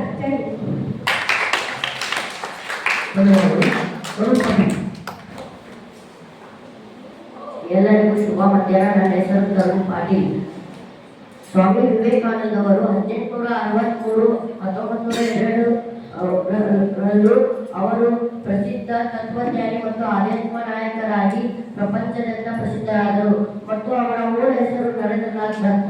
ಅವರ ತಂದೆಯ ಹೆಸರು ವಿಶ್ವನಾಥ್ ದತ್. ಅವರ ತಾಯಿಯ ಹೆಸರು ಭುವನೇಶ್ವರಿ. ಅವರು ಜನವರಿ 12, 1863ರಂದು ಭಾರತದ ಕೋಲ್ಕತ್ತಾದಲ್ಲಿ ಅವರು ಜನಿಸಿದರು. ಅವರು ಬಾಲ್ಯದಿಂದಲೇ ಆಧ್ಯಾತ್ಮ ಮತ್ತು ದಾರ್ಶನಿಕ ವಿಚಾರಗಳಲ್ಲಿ ಅವರು ಬಹಳ ಪ್ರಭಾವಿತರಾಗಿದ್ದರು. ಮತ್ತು ಅವರು ಬೋಧನೆ ಮತ್ತು ಅವರ ಜೀವನ ಅದು ನಾವು ಭಾರತ ಮತ್ತು ಪ್ರಪಂಚದ ಮೇಲೆ ಅಳಿಸಲಾಗದ ಗುರುತುಗಳಾಗಿವೆ. ಮತ್ತು ಅವರು ಆರಂಭಿಕ ಜೀವನವು ಬೌದ್ಧಿಕ ಕುತೂಹಲ ಮತ್ತು ಅವರು ಹೇಳಿರುವ ನಾವು ಎಲ್ಲ ಗುರುತುಗಳು ಆಗಿವೆ. ಮತ್ತು ಅವರ ಗುರುಗಳಾದ ರಾಮಕೃಷ್ಣ ಪರಮಹಂಸರಾದ ವಿವೇಕಾನಂದರು ಅವರು ಗುರುಗಳಾಗಿದ್ದರು. ಮತ್ತು ಅವರು ವಿವೇಕಾನಂದರು ರಾಮಕೃಷ್ಣ ಪರಮಹಂಸರ ಶಿಷ್ಯರಾಗಿದ್ದರು. ರಾಮಕೃಷ್ಣ ಪರಮಹಂಸರ ಮಾರ್ಗದರ್ಶನದಲ್ಲಿ ವಿವೇಕಾನಂದರು ನಡೆಯುತ್ತಿದ್ದರು. ಮತ್ತು ರಾಮಕೃಷ್ಣ ಪರಮಹಂಸರು ಹೇಳಿರುವ ವಿಶೇಷವಾಗಿ ವೇದಗಳು ಮತ್ತು ಉಪನಿಷತ್ತುಗಳನ್ನು ಅವರ ಮಾರ್ಗದರ್ಶನದಲ್ಲಿ ವಿವೇಕಾನಂದರು ನೀಡಿದರು. ಮತ್ತು 1893ರಲ್ಲಿ ಚಿಕಾಗೋದಲ್ಲಿ ನಡೆದ ವಿಶ್ವ ಧರ್ಮ ಸಮ್ಮೇಳನದಲ್ಲಿ ಸ್ವಾಮಿ ವಿವೇಕಾನಂದವರು ಭಾರತ ಮತ್ತು ಹಿಂದೂ ಧರ್ಮವನ್ನು ಪ್ರತಿನಿಧಿಸಿದಾಗ ವಿವೇಕಾನಂದರು ಅತ್ಯಂತ ಹೆಮ್ಮೆಯಿಂದ ಮಾತನಾಡಿದರು. ಅವರ ಮೊದಲನೇ ಪದ ಅಮೆರಿಕದ ಸಹೋದರರೇ ಎಂದು ಅವರು ಮಾತನಾಡಿದರು. ಮತ್ತು ವಿವೇಕಾನಂದವರು ಗುರುಮುಟ್ಟುಗಳನ್ನು ಹೇಳಿದ್ದಾರೆ. ಎದ್ದೇಳಿ ಗುರುಮುಟ್ಟುವ ತನಕ ನಿಲ್ಲದಿರಿ ಎಂದು ಹೇಳಿದ್ದಾರೆ. ಮತ್ತು ನಿಂತ ನೀರಿನಲ್ಲಿ ಕ್ರಿಮಿಕೀಟಗಳು ಇರುತ್ತವೆ, ಹಾಗೆ ಕೆಲಸ ಮಾಡಲಾದ ಮನುಷ್ಯನಲ್ಲಿ ಕೆಟ್ಟ ವಿಚಾರಗಳು ಇರುತ್ತವೆ. ಅಂದ್ರೆ ನಿಂತ ನೀರಿನಾಗ ಕ್ರಿಮಿಕೀಟ ಹೆಂಗಿರ್ತವು, ನಾವು ಹೋಗ್ಲಾದ ಕೆಲಸ ಮಾಡಕ್ಕೊಟ್ರ ನಮ್ಮ ಮನಸ್ಸಿನಾಗ ಕೆಟ್ಟ ವಿಚಾರ ಬರ್ತವೆ ಅಂತ ಹೇಳ್ಯಾರ. ಮತ್ತ ಸಾಧನೆ ಇಲ್ಲದ ಸತ್ತರೆ ಸಾವಿಗೆ ಅವಮಾನ, ಬದುಕಿಗೆ ಆದರ್ಶ ಬದುಕ ಇಲ್ಲದಿದ್ದರೆ ಬದುಕಿಗೆ ಅವಮಾನ ಎಂದು ಹೇಳಿದ್ದಾರೆ. ಆದ್ರೆ ನಾವು ಸಾಯುವುದ್ರಾಗ ಸಾಧನೆ ಮಾಡ್ಬೇಕಂತ, ಇಲ್ಲಾಂದ್ರೆ ಸಾವಿಗೆ ಅವಮಾನ ಅಂತ, ಬದುಕುದ್ರಾಗ ಆದರ್ಶ ಬದುಕು ಮಾಡ್ಬೇಕಂತ, ಇಲ್ಲಾಂದ್ರೆ ಬದುಕಿಗೆ ಅವಮಾನ ಅಂತ ಹೇಳ್ಯಾರ. ಮತ್ತು ಅವರು ಜುಲೈ 4, 1902 ಅವರು ಮರಣ ಹೊಂದಿದ್ದಾರೆ. ಇಷ್ಟೇ ನನ್ನ ಭಾಷಣವನ್ನು ಮುಗಿಸುತ್ತೇನೆ. ಧನ್ಯವಾದಗಳು. ಅನುಪಮ ಗೊಬ್ಬರ್ ಲೈನ್ ಬಿಟ್ಟರು. ನೆಕ್ಸ್ಟ್ ರೇಣು ಹುಡುಗಿ ಲೈನ್ ತಯಾರಿ.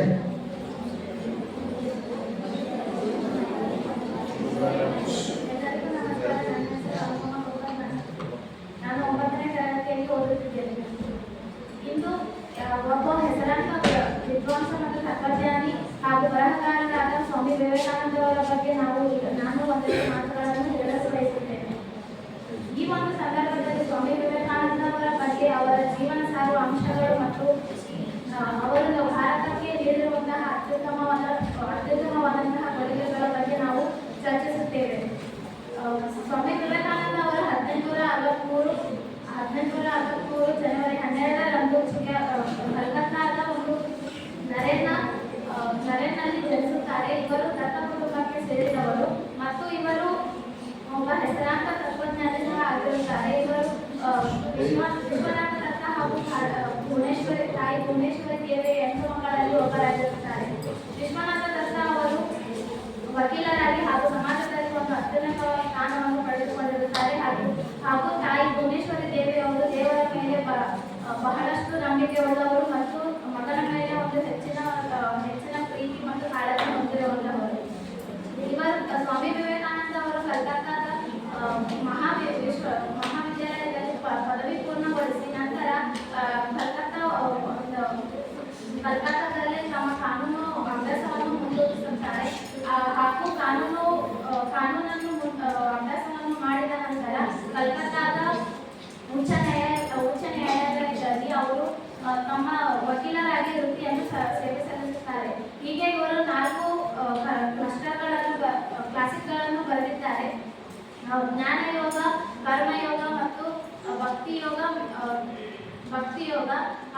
ಮತ್ತು ಇವರು ಇನ್ನಿತರ ಒಂದು ಪುಸ್ತಕಗಳನ್ನು ಸಹ ಬರೆದಿದ್ದಾರೆ.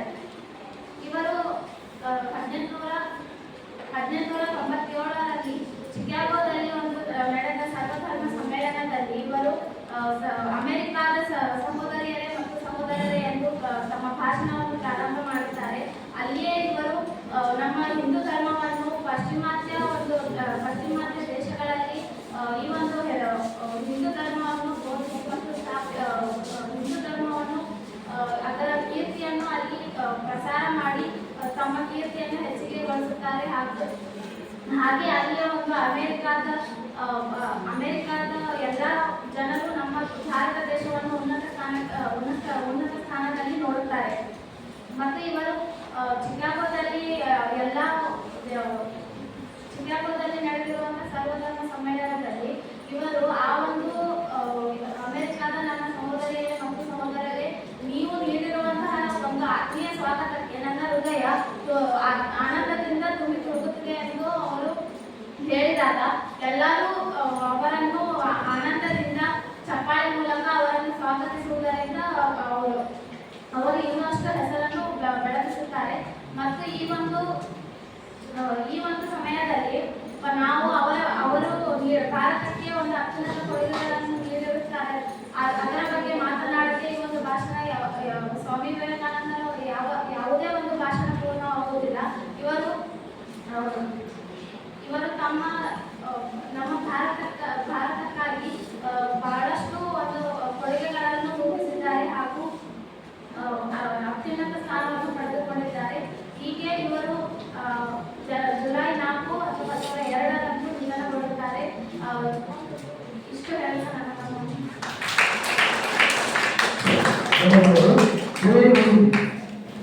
ನೆಕ್ಸ್ಟ್ ಸಂಭಾವ್ಕ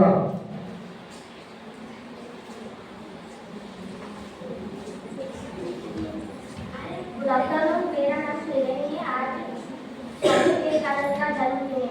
वो स्वामी विवेकानंद जिनके लिए परिचय की कोई आवश्यकता नहीं। सारी दुनिया जानती है, सम्मान करती है दुनिया उनके आदर्श और सिद्धांतों को। कलकत्ता की पुण्य भूमि में जन्म लेकर इन्होंने देश शिकागो, अमेरिका और यूरोप को आधुनिक समझने वाले सारी पश्चिमी सभ्यता को भारत की महान संस्कृत और आदर्शों से परिचित कराया। विश्व धर्म संसद के आधुनिक अमेरिकों के लिए सिर पर पगड़ी, हाथ में डंडा और कंठ पर लपेटा चादर और स्वामी जी का यह सन्यासी वाला वेश उनके लिए यह मजाक का विषय था। तो एक महिला ने उसे देखकर कहा, इन महाशय को देखो कैसे अजीब वस्त्र पहन रखे हैं। उसे देखकर स्वामी विवेकानंद जी ने कहा, बहन जी, आपके दुनिया में इंसान का पराक्रम के द्वारा पहने गए कपड़ों से होता है, लेकिन मैं उस देश से आया हूँ जहाँ इंसान का पराक्रम उनके आचरण, उनके व्यवहार और उनके चरित्र से होता है। तन रखने के लिए अच्छे कपड़े मात्र एक दिखावा है। इंसान का चरित्र ही उनका व्यक्तित्व का आधार होता है। इसी प्रकार स्वामी विवेकानंद जी ने विश्व धर्म संसद में भी तर्कसंगत जवाबों के साथ और उनको महान समझने वाले पश्चिमी सभ्यता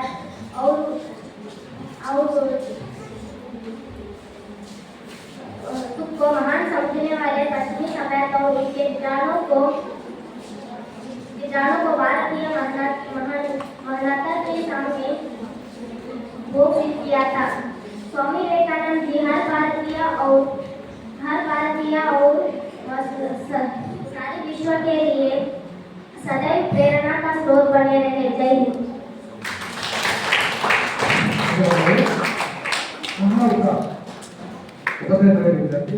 विद्यार्थी श्रेया पुरी ಅವರು ನೆಕ್ಸ್ಟ್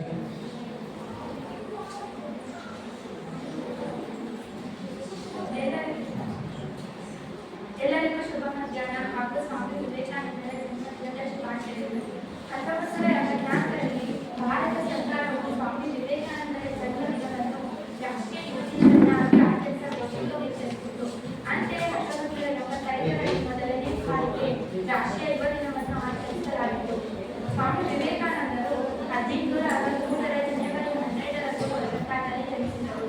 ಇವರ ಮೂಲ ಹೆಸರು ನರೇಂದ್ರನಾಥ ದತ್ತ. ಶ್ರೀಮಂತ ಬಂಗಾಳಿ ಕುಟುಂಬದಲ್ಲಿ ಜನಿಸಿದ ಇವರು ಬಳಿಕರ ಪರಮಹಂಸರ ಶಿಷ್ಯರಾದರು. ಸದಾ ಜಗತ್ತಿಗೆ ವಿರೋಧಿಸುತ್ತಿದ್ದ ಇವರು ಆಧ್ಯಾತ್ಮಿಕದತ್ತ ಹೆಚ್ಚಿನ ಒಲವನ್ನು ಹೊಂದಿದ್ದರು. ಈ ಕಾರಣದಿಂದಾಗಿ ಅವರು ತಮ್ಮ ಎಲ್ಲಾ ಲೌಕಿಕ ಸುಖಗಳನ್ನು ತ್ಯಜಿಸಿ ಸನ್ಯಾಸ ಸ್ವೀಕರಿಸಿದರು. ಅಂತೆಯೇ 1893ರಲ್ಲಿ ನಡೆದ ಚಿಕಾಗೋದಲ್ಲಿ ನಡೆದ ವಿಶ್ವ ಧರ್ಮಗಳ ಸಮ್ಮೇಳನದಲ್ಲಿ ಇವರು ಮಾಡಿದ ಭಾಷಣ ಇಂದಿಗೂ ಪ್ರಸ್ತುತ.